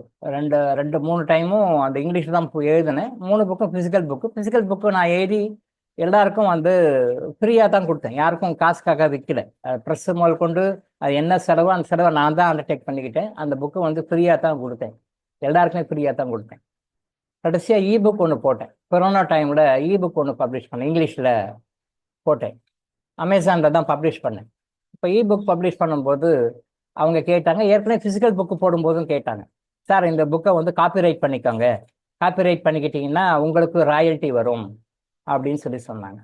ராயல்ட்டி அப்படின்னா என்னன்னா, இப்போ நான் எழுதுறேன், எழுதி கொடுக்குறேன், அதை ஒரு பப்ளிஷர் பப்ளிஷ் பண்ணி அவர் விற்கிறாரு, அவருக்கு ஒரு சர்டன் பர்சன்டேஜ். அதெல்லாம் வேண்டாம், நீங்கள் புக்கை மட்டும் பிரிண்ட் பண்ணி கொடுங்க, அந்த புக்கை நான் வந்து கேட்குறவங்களுக்கு ஃப்ரீயாக கொடுக்குறேன் அப்படின்னு சொல்லிட்டு நான் பப்ளிஷர்கிட்ட கொண்டு போகல. பப்ளிஷர்ஸ் கேட்டாங்க, சார் வந்து உங்களுக்கு மார்ஜின் கொடுக்குறோம், புக்கை எங்களை கொடுத்துருங்க, நாங்கள் பப்ளிஷ் பண்ணிக்கிறோம், உங்களுக்கு இவ்வளோ % மார்ஜின் கொடுக்குறோம் சார், ப்ளஸ் உங்களுக்கு ராயல்ட்டியும் கொடுக்குறோம் சார். ரைட், ஓகே, பட் இருந்தாலும் வேண்டாம் சார், நான் ஃப்ரீயாகவே கொடுக்குறேன் எல்லாருக்கும், நான் என்னுடைய சொந்த செலவு ஃப்ரீயாக தான் கொடுத்தேன். இபுக்கும் அப்படி ஃப்ரீயாக தான் நான் கொடுத்தேன். யாருக்கும் வந்து ட்ரேட்மார்க் மாதிரி போட்டு ரெஜிஸ்டர் பண்ணி புக்கு வந்து ரெஜிஸ்டர் பண்ணலை நான். அது வந்து ரெஜிஸ்ட்ரேஷன் இருக்குது, அந்த ரெஜிஸ்ட்ரேஷன் பண்ணிட்டோம்னா அந்த புக்கு காப்பி ரைட் வந்து நம்ம மட்டும் பண்ணிக்கிறோம், அதை யாரும் வந்து அடுத்தவங்க வந்து பிரிண்ட் பண்ண முடியாது, அவங்க மேலே கேஸ் போடலாம். எப்படி இளையராஜா கேஸ் போடுறாரு, இது எனக்கு தான் சொந்தம்னு சொல்லிட்டு, அது அவருடைய பக்குவம். இது எனக்கு தான் சொந்தம் அப்படின்னு சொல்லிட்டு அந்த காப்பி ரைட் போட்டோம்னா அது போகும். அப்போ பப்ளிஷர் சொன்னாங்க, சார் வந்து இது நீங்கள் புக்காக கொடுத்தீங்க அப்படின்னா, அந்த ரைட் எங்களுக்கு கொடுத்தீங்கன்னா உங்களுக்கு இத்தனை லட்சம் பணம் கொடுக்குறோம், பணம் எனக்கு வரும், அது இல்லாமல் ராயல்ட்டி வரும். எத்தனையோ வருஷம் சொன்னாங்க, 50 இயர்ஸோ 60 இயர்ஸோ சொன்னாங்க. அமேசானில் சொன்னாங்க, சார் அந்த புக்கை வந்து புக்கை வந்து நீங்கள் காப்பிரைட் போட்டு நீங்கள் ரெஜிஸ்டர் பண்ணீங்க அப்படின்னு சொன்னால் அடுத்த 50-60 வருடங்களுக்கு பிறகு கூட ஏதோ 70 இயர்ஸ் 75 இயர்ஸ் சொன்னாங்க. எஸ், 75 இயர்ஸ் சொன்னாங்க. அது வரைக்கும் உங்கள் ராயல்ட்டி வரும் சார். யாருக்கு வரும்? எனக்கு வரும், என்னுடைய மனைவி மக்களுக்கு வரும், என்னுடைய பேர குழந்தைகளுக்கு வரும், எல்லாருக்குமே பின்னாடி வரும். ஸோ ராயல்ட்டி எல்லாம் வரும் சார், நீங்கள் ஏன் சார் அதெல்லாம் வேண்டாம்ன்றீங்க அப்படின்னாங்க. ஸோ ஃபிசிக்கல் புக்கும் சரி, எலக்ட்ரானிக் புக்கும் சரி, புக்கும் சரி, ராயல்ட்டி வர்ற மாதிரி நான் காப்பிரைட் ரெஜிஸ்டர் பண்ணலை. ஏன் பண்ணலை அப்படின்னா, இது மக்களுக்கு போய் சேரட்டுங்க. இது காப்பிரைட் இறைவன் சித்தர்கள் கொடுத்து, சித்தர்கள் எனக்கு கொடுத்தது. அவங்க என்கிட்ட பணம் வாங்கிட்டு கொடுக்கல, அவங்க என்கிட்ட பணத்துக்காக கொடுக்கல, அவங்க இதை மக்களுக்கு சொல்லுன்றதுக்காக கொடுத்தாங்க. அந்த கொடுத்த நாலேஜை நான் புக்காக எழுதுறேன், புக்காக எழுதுறேன். அது வந்து பணமாக பண்ண நான் விரும்பலை. இறைவன் கொடுத்த மாதிரியே மாதிரியே மக்களுக்கு கொண்டு போய் சேர்த்தணுன்றதுக்காக நாம் வந்து பண்ணலை. பட்டு பப்ளிஷர்ஸ் பார்வையில் என்ன சொன்னாங்கன்னா, என்கிட்ட சொல்ல டைரெக்டாக மைண்ட் வாய்ஸ் எனக்கு தெரியும், மற்றவங்கள்ட்ட சொல்லியிருக்காங்க, என்ன இந்த டாக்டர் குலைக்கிற மனுஷனாக இருக்கிறாரு, இதை போட்டால் லட்சங்களில் பணம் கொடுக்குறோன்னு சொல்கிறோம், இதை போட்டால் ராயல்ட்டி வருன்றோம், அவருக்கு இல்லை, அவர் ஃபேமிலிக்கு இல்லை, அவங்க பேரம்பேத்தியும் கூட 75 இயர்ஸ்க்கு அந்த ராயல்ட்டி போகும். எவ்வளோக்குள்ள வால்யூம் ஆஃப் புக்ஸ் சேல் ஆகுதோ அவ்வளோக்குள்ள ராயல்ட்டி அவங்களுக்கு போகும். இவ்வளோ லட்சக்கணக்கில் கோடிக்கணக்கில் பணம் வரும், இவர் வேணான்றாரு, என்ன பிழைக்கிற மனுஷனாக இருக்கிறாருன்னு சொன்னாங்கன்ட்டு மற்றவங்க சொன்னாங்க. எனக்கும் அந்த அவருடைய மைண்ட் வாஷ் தெரிஞ்சது. அவங்களுடைய பார்வையில் அது ஓகே. பட் அது பணம் பண்ணணும்னு நினச்சிருந்தா நான் காப்பிரைட் புக்கு 3 புக்குக்கும் காப்பிரைட் பண்ணிக்கலாம், புக்கும் காப்பிரைட் பண்ணிக்கலாம், ஒன்றும் இல்லை. பட் அமேசானில் பப்ளிஷ் பண்ண உடனே அடுத்த ஒரு 1 வீக்கில் நிறைய பேர் ஃபோன் பண்ணாங்க, சார் நீங்கள் போட்ட இதை வந்து அவங்கவுங்க இதில் போட்டிருக்காங்க சார், அவங்கவுங்க புக்கில் போட்டிருக்காங்க, நிறைய விளாகில் எல்லாமே போட்டு நீங்கள் போட்டுக்கிற கண்டென்ட் அப்படியே போட்டிருக்காங்க சார், அச்சு எழுத்து மாறாமல் ஒரு கம்மா புதுசாக எல்லாம் போட்டிருக்காங்க சார், என்ன சார் நாங்கள் தான் சொன்னோம் கேட்கல பாருங்கள், போட்டிருக்காங்க பாருங்கள். போட்டுமே அதனால என்ன? இதே மற்றவங்கள ஐயோ யார் போட்டான், ரெக்கார்டு எடு, உடனே கோர்ட்டில் ஷூட் ஃபைல் பண்ணு, காப்பி ரைட் அது எப்படி போட்டுட்டான், காப்பிரைட் போடு, உடனே அட்வொகேட்டை கூப்பிடு, காப்பிரைட் வயலேஷன் ஆக்ட் படி நீங்கள் கேஸ் ஃபைல் பண்ணுங்க கோர்ட்டில் அப்படி அதான் சொல்லுவாங்க. பட் நான் இதை தான் சொன்னேன், போட்டுமே இதெல்லாம் போட்டுமே, அது போய் என்ன இருக்குது, என்ன டாக்டர் நீங்கள் இவ்வளோ கஷ்டப்பட்டு, ஏன்னா நான் எவ்வளோ கஷ்டப்பட்டு கம்ப்ளைண்ட் பண்ண கொரோனா டைமில் அவங்க தெரியும், பார்த்தவங்க அவங்க, சார் ராத்திரி பகலாக வந்து அப்படி உட்காந்து கொரோனா டைமில் உட்காந்து கம்பைல் பண்ணி அந்த புக்கை நீங்கள் பப்ளிஷ் பண்ணீங்க, எங்களுக்கு நல்லாவே தெரியும். அதை வந்து எவனோ சம்மந்தமே இல்லாதவன் நெட்டில் பார்த்தா அவன் போட்டு உங்கள் சப்ஜெக்ட் அவன் போட்டிருக்காங்க சார் ஒரு கமா புடிச்சா கூட இல்லாமல் அப்படியே போட்டிருக்காங்க சார், டிட்டாவாக போட்டிருக்காங்க சார், உங்களுக்கு போட்டுமே அதனால் என்ன, போட்டும் விஷயம் போட்டும், மக்களுக்கு போய் சேர்ட்டும். அவங்க போட்டாங்க, எக்ஸ் போட்டாங்க, ஒய் போட்டாங்க, செட் போட்டாங்க, யார் போகிறாங்க அதை பார்க்குறவங்களாம் பார்க்கட்டுமே, இந்த மெசேஜ் போட்டுமே, கடவுளுக்கு தெரியும் இந்த மெசேஜ் யார் கம்பைல் பண்ணி கொடுத்தாங்க, கடவுளுக்கு தெரியும், டாக்டர் இளங்கோ தான் கொடுத்தாருன்னு தெரியும். அந்த டாக்டர் இளங்கோ கொடுக்க வேண்டிய ராயல்ட்டி, டாக்டர் இளங்கோ கொடுக்க வேண்டிய அந்த என்ன பணம் கொடுக்கணுமோ அந்த காப்பி ரைட்டுக்கு அந்த பணத்தை இறைவன் வேற ஏதாவது வகையில் எனக்கு கொடுப்பார். காப்பி ரைட்டில் என்ன பணம் நான் மக்கள்கிட்ட வாங்குறணும், பப்ளிஷர்ஸ் கிட்ட வாங்கணும், இந்த ராயல்ட்டி பின்னாடி அந்த பப்ளிஷிங் கம்பெனிஸ் என்ன ராயல்ட்டிஸ் கொடுக்குறாங்களோ அதை இறைவன் எனக்கு வேற ஏதாவது வகையில் கொடுப்பார். பப்ளிஷர் தான் கொடுக்கணும்னு அவசியம் இல்லை, இந்த பப்ளிஷிங் கம்பெனி தான் ராயல்ட்டியாக கொடுக்கணும்னு அவசியம் இல்லை. இந்த மெசேஜ் மக்களுக்கு போய் சேரட்டும், போட்டும், அதில் போய் என்ன இருக்குது அப்படின்னு சொன்னேன். எல்லாரும் ஒரு வழியாக சொல்லிட்டு அப்புறம் அடங்கிட்டாங்க. என்னுடைய கருத்து என்னன்னா, இந்த மக்களுக்கு இந்த விஷயம் போய் சேரட்டும். இதை மக்களுக்கு போய் சேர்க்கும். அப்போ எனக்கு கொடுக்க வேண்டிய கடவுளை எப்படியா கொடுப்பேன்? நான் கடவுளை நம்புறேன், நான் கடவுளை அக்செப்ட் பண்ணிக்கிறேன், கடவுளை ஏற்றுக்கிறேன், கடவுளை நம்புறவன் நான். ஆனால் கடவுள் வந்து இந்த பப்ளிஷ் கம்பெனி தான் கொடுக்க முடியுது, இதை விட நிறையவே கொடுப்பார். இவங்க ராயல்ட்டி தான் கொடுக்கும், இதை விட நிறையவே கொடுப்பார். கடவுளை நம்புவதால் அதை நான் ஏற்றுப்பேன். சார் நான் அதை கமர்ஷியல் பண்ணுறேன். இப்போ அந்த விஷயம் வந்து உலகத்தில் எத்தனையோ கோடி மக்களுக்கு போய் சேர்க்கும். அந்த புண்ணியம் ஏதாவது வகையில் அது எனக்கு சேரும், அது போதும். அது எனக்கு எப்போ எதை கொடுக்குமோ அது கரெக்டாக கொடுக்கும். அதனால நம்ம இந்த கர்மா எனர்ஜி ஹீலிங் வகுப்புல நம்ம என்ன விஷயம் சொன்னாலும் அதை தாராளமாக எல்லாருக்கும் சொல்லுங்க. No restriction at all. இதை பற்றி எல்லாருக்கும் சொல்லுங்க. இந்த நம்ம சொல்ற சில விஷயங்கள்லாம் ரகசியம் எல்லாம் எல்லா மக்களுக்கும் போய் சேர முடியாது. அதை நீங்கள் சொன்னீங்கன்னா அந்த புண்ணியம் உங்களுக்கு கிடைக்கும். அந்த புண்ணியம் உங்களுக்கு கிடைக்கும். இதை பற்றி வெளியில சொன்னீங்கன்னா அந்த புண்ணியம் உங்களுக்கு கிடைக்கும். இதை சாதாரணமாக வாய் வார்த்தை மூலம் சொல்வது மூலமாக உங்களுக்கு நிறைய நன்மைகள் கிடைக்கும். அதனால அதை வந்து செய்யுங்க, தாராளமாக தப்பு இல்லை. இங்கே ரெஸ்ட்ரிக்ஷன் எல்லாம் சொல்லக்கூடாது, பண்ணக்கூடாது அப்படின்ற விதியெல்லாம் இங்கே கிடையாது. எது வேணாலும் சொல்லலாம். சரியா? அப்புறம் இந்த சேரிட்டி பற்றி நீங்கள் முடிச்சிடலான்னு பார்க்குறோம், இன்னும் கொஞ்சம் வளரும் போல இருக்கு. அந்த சேரிட்டி கொடுக்கறது வந்து எல்லா நாட்களையும் சொல்லுவோம், நல்ல நல்ல விஷயங்கள் எதுவாக இருந்தாலும் கொடுங்க அப்படின்னு சொல்லியிருக்கோம். ப்ளஸ் வந்து ஜென்ம நட்சத்திரத்தை அன்னைக்கு கொடுங்க. நிறைய பேருக்கு பிறந்த நாள் அப்படின்னு சொல்லி கொண்டாடினா ஆங்கில நாட்களை வந்து கொண்டாடுறாங்க. இன்னும் எவ்ரி கேலண்டர் மந்த்ல வந்து அந்த நாட்களை வந்து சொல்லி அந்த நாட்களில் வந்து பிறந்த நாள் கொண்டாடுறாங்க. அது தவறு. ஆங்கிலேயர்களுக்கு மற்ற வெளிநாட்டவர்களுக்கு இதை பற்றி தெரியாது. அதனால அவங்க வந்து அவங்க கேலண்டர் சிஸ்டம் ஃபாலோ பண்ணுறாங்க, ஆங்கில கேலண்டரை வந்து ஃபாலோ பண்ணுறாங்க. இந்த பிறந்த நாள் நம்ம தமிழர்களுக்கு தெரியும். இப்போ கோயில்களுக்கு போறீங்க, கோயில்களில் போயிட்டு உங்க நட்சத்திரம் என்னன்னு சொல்லி கேட்குறாரு, கோத்திரம் என்னன்னு கேட்குறாரு, நீங்களும் சொல்றீங்க. எதுக்காக ஐயர் கேட்குறாருன்னு உங்களுக்கு தெரியுமா?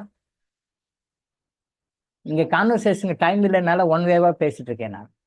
கோயில்களுக்கு போறீங்க, ஐயர் கேட்குறாரு, நட்சத்திரம் சொல்லுங்க, கோத்திரம் சொல்லுங்க அப்படின்னு சொல்லி கேட்குறாரு. எதுக்காக கேட்குறாருன்னு உங்களுக்கு தெரியுமா? நீங்களும் சொல்றீங்க, எதுக்காக கேட்குறாரு? தெரியாது சார், கேட்குறாரு நாங்களும் சொல்லிடுறோம். இறைவன் வந்து பெரிய ஒரு டேட்டா, அந்த டேட்டா கிட்ட உங்க டேட்டா போகணும். யாரு நீங்க வந்து கோயில்ல அர்ச்சனை பண்றீங்க, யாரு நீங்க கோயில்ல வந்து அர்ச்சனை பண்ணி ஒரு டிமாண்ட் வைக்கிறீங்க அப்படின்னு அவங்களுக்கு போய் சேரணும். அப்ப சேரணும் அப்படின்னும் போது உங்களுடைய டேட்டா அவங்களுக்கு போய் சேரணும். இன்னார் கேட்குறாங்க, இன்னார் வந்திருக்காங்கன்னு ஒரு டேட்டா சொல்லணும். இந்த டேட்டாவை வந்து ஐயர் வந்து அந்த மந்திரத்தை சொல்லி அந்த விக்கிரகர்கிட்ட சொல்றாரு, இந்த நட்சத்திரத்தை சேர்ந்தவங்க, இந்த கோத்திரத்தை சேர்ந்தவங்க அப்படின்னு சொல்லி சொல்றாரு. இந்த நட்சத்திரத்தை சேர்ந்தவங்க, இந்த கோத்திரத்தை சேர்ந்தவங்க அப்படின்னு சொல்லிட்டு ஐயர் மந்திரத்தை சொல்லும் பொழுது நீங்க என்ன மனசுல நினைக்கிறீங்கன்னு ஐயருக்கு தெரியாது. ஆனா நீங்க என்ன நினைக்கிறீங்களோ அதை வந்து அங்கே கொண்டு போய் அந்த சிலை கிட்ட அது வந்து அந்த உருவத்துக்கிட்ட போய் விக்கிரகத்துக்கிட்ட போய் சேர்ந்துடும். அந்த விக்கிரகத்துக்குன்னா அந்த இறைவனுக்கு சம்மந்தப்பட்ட இறைவன்கிட்ட அது நேரம் மேலே போகும், அது போகும். இதெல்லாம் வந்து கண்ணுக்கு தெரியாத விஷயங்கள், ஆனா காரணம் தெரியாம நாமளும் பண்ணிட்டு இருக்கோம். யோசனை பண்ணி பாருங்க, எத்தனை பேருக்கு இது ஏன் சொல்லணும்னு கேட்டிருக்கீங்களா யாருக்காவது ஐயர்கிட்ட? தெரியாது. அவருக்கு ஐயருக்கும் தெரியாது. எந்த நட்சத்திரம் நீங்க பிறந்தீங்க, எந்த கோத்திரத்துல பிறந்தீங்க அப்படின்னு சொல்லி கேட்பாங்க. அப்போ கோத்திரம் தெரிஞ்சவங்க கோத்திரம் சொல்லுவாங்க, கோத்திரம் தெரியாதவங்க கோத்திரம் தப்பா சொல்லுவாங்க, இல்லை கோத்திரம் வந்து விட்டுடுவாங்க. சரி, பரவாயில்ல, அது ஒன்றும் தப்பு கிடையாது. நட்சத்திரம் சொல்லுவீங்க. அந்த நட்சத்திரத்தை நீங்க சொல்லும்போது இந்த நட்சத்திரத்தை சேர்ந்தவங்க இந்த மாதிரி கேட்டிருக்காங்கன்னா அது சரியா சப்செக்மெண்ட் இருக்கு, அது பின்னாடி ஃபியூச்சர்ல பேசும். இப்போ ஷார்ட்டா முடிச்சிடறேன். சப்செக்ஷன்ஸ் இருக்கு, அதனால நட்சத்திரம் சொல்லி அங்கே போய் சேர்த்துவாங்க. காரணம் வந்து அதுதான்.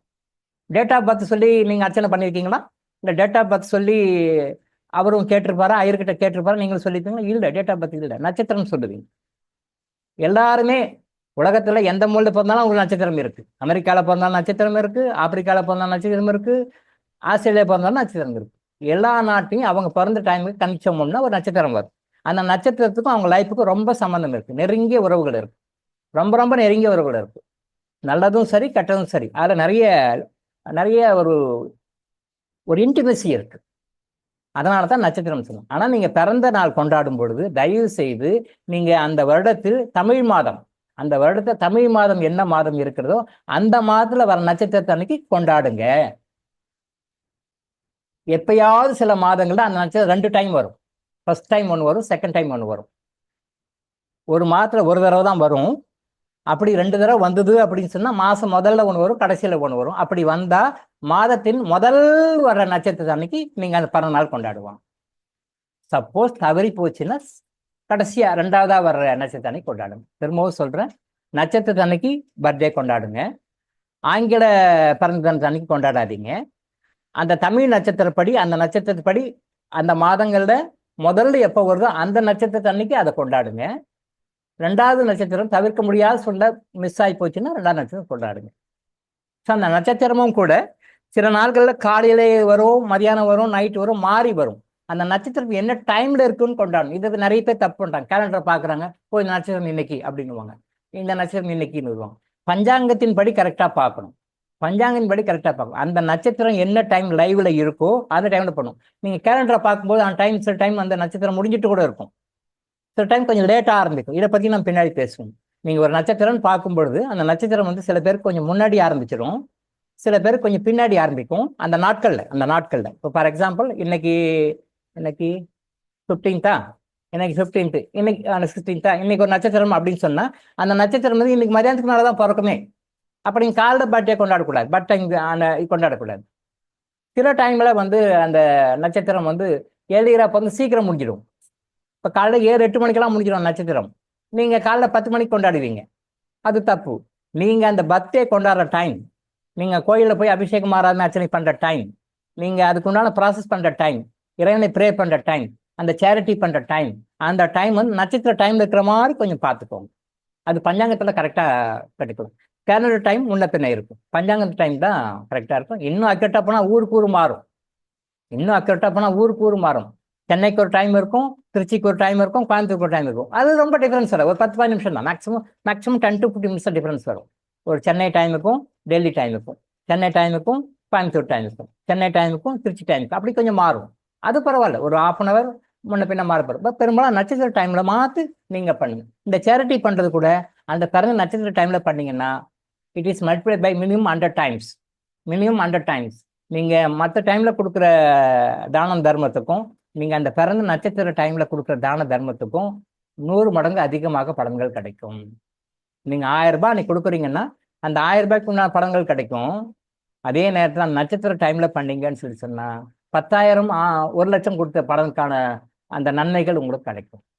ஸோ தான தர்மங்கள் எப்போ செய்யணும் அப்படின்னா பிறந்த நட்சத்திரத்தன்னைக்கு செய்யுங்க. முடிஞ்ச வரைக்கும் அந்த தமிழ் நட்சத்திரப்படி என்ன நட்சத்திரம் பிறந்தீங்களோ அந்த நட்சத்திரம் செய்யுங்க. உலகத்தில் நீங்கள் எந்த நாட்டில் பிறந்திருந்தாலும் கூட அமாவாசை நாளில், பௌர்ணமி நாளில், அஷ்டமி தினங்களில், பௌர்ணமி, அமாவாசை, அஷ்டமி தினங்களில், அது தேய்பிரையிலையும் சரி வடபிரையும் சரி, அஷ்டமி தினங்களில், அப்புறம் வந்து இப்போ பிறந்த நட்சத்திர தினம், இந்த மாதிரி செலக்டடாக சில விஷயங்கள் இருக்குது. இந்த மாதிரி நாட்களில் நீங்கள் சேரிட்டி பண்ணிங்கன்னா அதோடைய பலன்கள் ரொம்ப அதிகமாக இருக்கும். அதனால் உங்களுக்கு கிடைக்கிற அந்த திரும்ப கிடைக்கின்ற அந்த ஆசீர்வாதங்களும் பலன்களும் பல மடங்கு அதிகமாக இருக்கும். சரிங்களா? அந்த மாதிரி சேரிட்டி பண்ண ஆரம்பிங்க.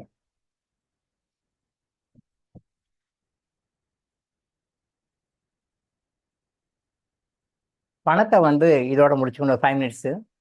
பணத்தை வந்து எப்படி கொடுக்கணும் அப்படின்னா தானமாக தர்மமாக கொடுங்க. முடிஞ்ச வரைக்கும் பணமாக கொடுங்க. மற்ற பொருள்களாக கொடுக்கறத விட இன்னைக்கு இருக்கிற காலகட்டத்தில் எப்படி வந்து உமன் எவால்யூஷன் வந்து ஒரு ஸ்டேஜில் அப்படியே டெவலப் ஆகி இப்போ ஒரு ஸ்டேஜில் வந்து இருக்கணுமோ அதே மாதிரி இதை மாதிரி நம்மளுடைய செயல்களையும் டெவலப் ஆகிக்கணும். நம்ம இப்போ தர்மம் அந்த காலத்தில் வந்து நகை கொடுத்தாங்க, பணம் கொடுத்தாங்க, பொருள் கொடுத்தாங்க, நிலம் கொடுத்தாங்க, அந்த மாதிரி ஒரு ரூபாய் கொடுத்தாங்க அந்த காலத்தில். பட் இப்போ இருக்கிற காலத்தில் நீங்கள் பணமாக கொடுத்தாலே போதும். மற்ற வகையில் கொடுக்கலாம், தவறு கிடையாது. பட் மெயினாக பணமாக கொடுக்கலாம். பணம் கொடுத்தா அவங்க அதுக்கு தேவையானதெல்லாம் வாங்கிக்குவாங்க. ஸோ பணமாக கொடுங்க. அவங்களுக்கு யாராருக்கு என்ன தேவையோ அதை ஃபுல்ஃபில் பண்ணிக்குவாங்க. ஸோ அந்த மாதிரி பணமாக கொடுக்கும் பொழுது நீங்கள் பெரிய பலன் எதிர்பார்க்காம கொடுத்தீங்கன்னா நம்பர் 1. பெரிய பலன் எதிர்பார்க்காம கொடுத்தீங்கன்னா நம்பர் 1. சரி, இதனால ஏதோ கொடுக்குறோம், நமக்கு ஒரு நன்மை கிடைக்கும், புண்ணியம் கிடைக்கும் அப்படின்னு நினைச்சிட்டு கொடுக்குறது நம்பர் 2. நீங்கள் அட்லீஸ்ட் நம்பர் 1ல கொடுக்கலாம், நம்பர் 2லயாவது கொடுங்க. பெரிய பலன் எதாவது கிடைக்கும் அப்படின்னு நீங்கள் எவ்வளோக்கு ஹோல் ஹார்ட்டடாக டெடிக்கேட்டடாக கொடுக்குறீங்களோ அந்த மாதிரி உங்களுக்கு பலன்கள் கிடைக்கும். அதே மாதிரி தர்மம் கொடுக்கும்போது சந்தோஷமாக ஹாப்பியாக கொடுங்க. நீங்கள் ஒருத்தர்கிட்ட பணம் வருது, உங்களுக்கு பணம் வாங்கும் பொழுது எவ்வளோ ஹாப்பியாக சந்தோஷமாக நீங்கள் பணத்தை வாங்குறீங்களோ, நம்ம பணம் இந்த மாதம் வருமானம் வருது, இந்த மாதம் சம்பளம் கொடுக்குறாங்க, இவங்க நமக்கு கொடுத்த பணத்தை திருப்பி கடன் கொடுக்குறாங்க, கடன் ரிட்டர்ன் கொடுக்குறாங்க நமக்கு, அப்படி வாங்கும்போது பணம் கையில் வாங்கும்போது எவ்வளோ சந்தோஷமாக வாங்குவீங்களோ அதே மாதிரி நீங்கள் தர்மம் கொடுக்கும்போது சந்தோஷமாக கொடுங்க, சேரிட்டியாக கொடுங்க. இதை சொல்லிவிட்டாங்க, வேற வழி இல்லை. இந்த டாக்டர் வேற டெய்லி கிளாஸ் எடுத்து மிரட்டுங்கிறாரு. மிரட்டுறதான் வேலையே, வேற வழி இல்லை. என்ன பண்ண இந்த மனுஷன் போட்டு நம்மளை டார்ச்சர் பண்றாரு அப்படின்னு நினைச்செல்லாம் கொடுக்காதீங்க. சந்தோஷமா ஹாப்பியா கொடுங்க. அந்த எவ்வளோக்கு சந்தோஷமாக ஹாப்பியா நீங்க கொடுக்குறீங்களோ அந்த அளவுக்கு பணம் உங்களுக்கு திரும்பி ரிட்டர்ன் வரும். ஒரு அவேர்னஸ்க்காக சொல்கிறேன், பட் ரிட்டர்ன் வரணும் எதிர்பார்க்கணும். நீங்கள் கேட்கவேனாலும் அவர் கொடுப்பார். ஏன்னா இறைவனுடைய விதி, உங்ககிட்ட இருந்து ஒன்று போச்சுன்னா பல மடங்கு திருப்பி கொடுக்கணும், அவர் ரூல். அவரே மீற முடியாது. நீங்கள் வேணும்னு கொடுத்தாலும் சரி, வேணான்னு கொடுத்தாலும் சரி, அது கொடுத்தே ஆகணும், அவர் ரூல் வரும். ஆனால் நம்ம எதிர்பார்க்காம கொடுக்கும்போது படங்கள் இன்னும் அதிகமாக வருது. எதிர்பார்த்து கொடுக்கும்போது கொஞ்சம் கம்மியாக வருது, அவ்வளோதான். ஆட்டோ வருது, கண்டிப்பாக வருது. ஸோ டாக்டர் சொல்லிட்டாரே, இந்த கர்மா ஹீலிங் சொல்கிறாங்களே, இந்த டாக்டர் ஆயுஷ் ஹாஸ்பிட்டல் ஆகும்னா தர்மம் தர்மம்ன்றாங்களே, இது என்ன பண்ணுறது, வேற வழியே இல்லை, இந்த மனுஷன் வேற மிரட்டுறாருன்னு பாருங்க. ஆகும்னா இப்போ எல்லாம் மிரட்டுறாங்க, டாக்டர் மிரட்டுறாருன்னு. நான் மிரட்டவே இல்லை, இப்படி எல்லாம் இருக்கு விஷயத்தை புரிஞ்சுக்கோங்கன்னு சொல்கிறேன். நீங்கள் மிரட்டுறாருன்றதுக்காக பயந்துக்கிட்டு எல்லாம் சேரிட்டி பண்ணாதீங்க, பயந்துக்கிட்டு அப்படிலாம் பண்ணாதீங்க. ஒரு நம்ம இறைவனுடைய கடமை, இறைவன் நம்மகிட்ட பணத்தை கொடுத்துருக்காரு, அதை மக்களுக்கு நம்ம தர்மம் பண்ணணும் அப்படின்னு அந்த தர்ம சிந்தனையோட சந்தோஷமா ஹாப்பியாக கொடுங்க. அந்த பணம் வந்து உங்களுக்கு ஆசீர்வாதமாக உங்களுக்கு எப்படி ஆரோக்கியத்தை கொடுக்குது, வாழ்க்கையோட சந்தோஷத்தை கொடுக்குது, நிம்மதியை கொடுக்குது, ஆனந்தத்தை கொடுக்குது. அதை அனுபவிச்சு பார்த்தவங்களுக்கு தான் தெரியும், அனுபவிக்காதவங்களுக்கு அனுபவிச்சு பார்த்தவங்களுக்கு தெரியும். அப்போ சந்தோஷமா கொடுங்க. அதே மாதிரி தர்மம் கொடுக்குறீங்கனால உங்களுக்கு தெரிஞ்சவங்க தான் கொடுக்கணும், பழகணவங்க தான் கொடுக்கணும் இல்லை. உங்கள் பாஸ்ட் டைப் சம்மந்தப்பட்டவங்க சேன்டலி டிஃப்ரெண்ட்டாக இருப்பாங்க. நமக்கு தெரிஞ்சவங்களாம் ஒரு லிமிட்டு தான். நமக்கு தெரியாத நிறைய பேர் இருப்பாங்க. அது நீங்கள் மெடிடேஷனில் உட்காரும்போது உங்களுக்கு தெரியும். உங்களுக்கு லைஃப்பில் சம்மந்தமே இருப்பாங்க, வேறு ஜாதியாக இருப்பாங்க, வேறு இனமாக இருப்பாங்க, வேறு மதமாக இருப்பாங்க. நீங்கள் ஆண்கள்னா அவங்க பெண்களாக இருப்பாங்க, நீங்கள் பெண்கள்னா அவங்க ஆண்களாக இருப்பாங்க. நீங்கள் நினச்சே பார்க்க முடியாத மாதிரி இருப்பாங்க. ஏன்னா அவங்க பூர்வஜன்மத்தை உங்களை சம்மந்தப்பட்டவங்க. இப்போ அவங்க கர்ம எங்கெங்கேயோ ஒரு இடத்துல பிறந்திருப்பாங்க, வெளிநாட்டில் பிறந்திருப்பாங்க. அவங்க எங்கேயோ ஒரு நாட்டில் இருப்பாங்க, நீங்கள் எங்கேயோ ஒரு நாட்டில் இருப்பாங்க. உங்களுக்கு அவங்களுக்கு சம்மந்தம் இருக்குது. இந்த லைஃப்பில் அவங்க வேற அங்கே பிறந்திருக்காங்க, இந்த லைஃப்பில் நீங்கள் இங்கே பிறந்திருக்கீங்க. பாஸ்ட் லைஃப்பில் நீங்களாம் ஒரே ஃபேமிலியில் இருந்தீங்க, ஒரே ஃபேமிலியில் இருந்தீங்க. இந்த லைஃப்பில் வேற நாடு, வேற மதம், வேற இனம். இந்த லைஃப்பில் நீங்கள் வேற நாடு, வேற மதம், வேற இனம், according to your own karmas. Sir தர்மம் கொடுக்கும்போது இவன் நம்ம சம்மந்தம் இல்லாதவன், இவன் வந்து நமக்கும் இவங்களுக்கும் எந்த உறவுமே கிடையாது, இவன் ஏன்னா புது ஆளாக்குறான் அப்படின்னா நினைக்காதீங்க. அது உங்கள் மெடிடேஷனில் போய் பார்த்தீங்கன்னா உங்களுக்கு அது அந்த லிங்க் உங்களுக்கு தெரியும். அந்த மாதிரி கொடுங்க, யாருக்குனாலும் கொடுங்க. உங்கள் சம்மந்தப்பட்டவங்க நீங்கள் கொடுப்பீங்க, சம்மந்தப்பட்டவங்க அது போகும். யாரோ புதுசாக ஒரு ஆள் வந்தால் உள்ளால நுழைய முடியாது. நீங்கள் யாருக்கா தர்மம் கொடுக்குறீங்கனாலும், தர்மம் வாங்குறவங்கனாலும், தர்மம் கொடுக்குறவங்களும் சரி, தர்மம் வாங்குறதும் சரி, ஏதாவது பூர்வ ஜென்மத்தில் லிங்க் இருந்தால் தான் வாங்க முடியும், கொடுக்க முடியும். கொடுக்குறதும் சரி, வாங்குறதும் சரி, ரெண்டு பேருக்கு ஒரு இன்டர் லிங்க் இருக்கும். இன்டர் லிங்க் இல்லாமல் நீங்கள் கொடுக்கவும் முடியாது, வாங்க முடியாது. அதான் நம்ம திரும்பி சொல்கிறோம், உங்களுக்கு ஒருத்தன் கஷ்டம் கொடுக்குறான்னா கூட அவன் பாஸ்ட் டைப்பில் உங்களுக்கு சம்மந்தப்பட்டவன் தான் வந்து கஷ்டம் கொடுப்பான், வேற யாரும் கொடுக்க மாட்டான். உங்களுக்கு ஒருத்தன் சுகம் கொடுக்குறான், சந்தோஷம் கொடுக்குறான்னா அவனும் உங்கள் பாஸ்ட் டைப் சம்மந்தப்பட்டவங்க தான் வருவாங்க, வேற யாரும் புதுசாக நுழைய முடியாது. லாஸ்ட் மந்த் சில சகோதரிகள் கேட்டாங்க, சார் வந்து இப்போ நாங்கள் இந்த கிளாஸ்க்கு அட்டன் பண்ணுறோம், இப்போ இந்த கிளாஸை நிறைய பேர் அட்டன் பண்ணுறோம், அப்புறம் உங்கள் யூடியூப்லாம் நிறைய பேர் பார்க்குறாங்க, ஆயிரக்கணக்கான மக்கள் பார்க்குறாங்க, அப்போ இவங்களுக்கும் உங்களுக்கு சம்மந்தம் இருக்கா? கண்டிப்பாக சம்மந்தம் இருக்குது. அது சொன்னேன் நான், கண்டிப்பாக சம்மந்தம் இருக்குது. பாஸ்ட் லைஃப்பில் எனக்கும் உங்களுக்கும் ஏதாவது ஒரு தொடர்பு, ஒரு கம்யூனிகேஷன் இல்லாமல் இந்த ஜென்மத்தில் நானும் உங்களுக்கு சொல்லித்தர முடியாது, நீங்களும் என்கிட்ட கேட்க முடியாது. அது நீங்கள் கிளாஸ் அட்டன் பண்ணவங்களும் சரி, யூடியூப்பில் பார்க்குற உலகம் முழுசும் இருந்து அங்கங்கே பார்க்குறவங்களும் சரி, யூடியூப்பில் பார்க்குறவங்களுக்கும் சரி, கிளாஸ் அட்டன் பண்ணவங்களுக்கும் சரி, டாக்டர் இளங்கோவுக்கும் சரி, எல்லாருக்குமே ஒரு பாஸ்ட் டைப்பில் ஒரு லிங்க் இருக்கும்.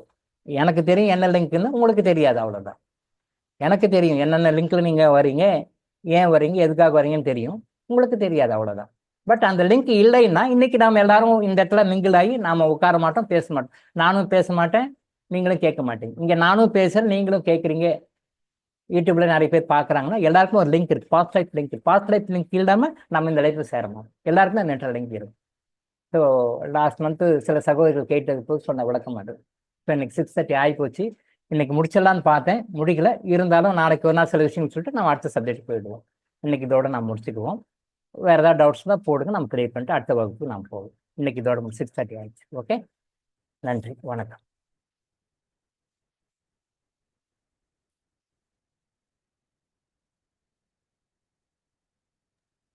Thank you, doctor.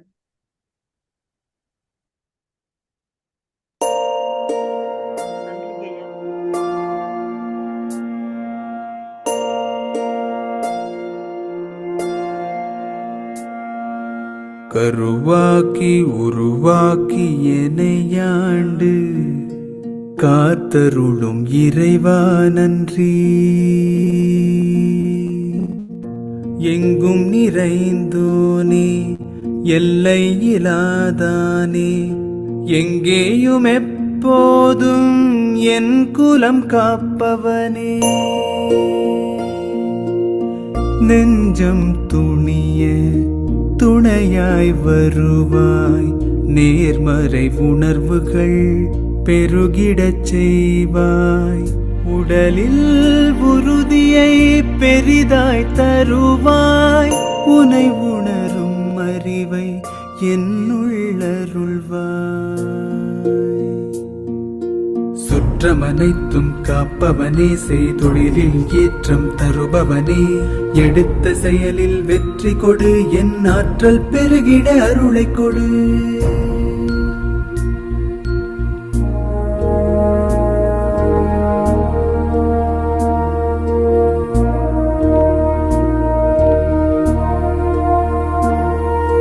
கருவாக்கி உருவாக்கி எனையாண்டு காத்தருடும் இறைவா நன்றி. வல்லமை தந்து நீ வளர்ச்சி கொடு, அகத்திலும் புறத்திலும் மலர்ச்சி கொடு, வளர்ச்சி கொடு.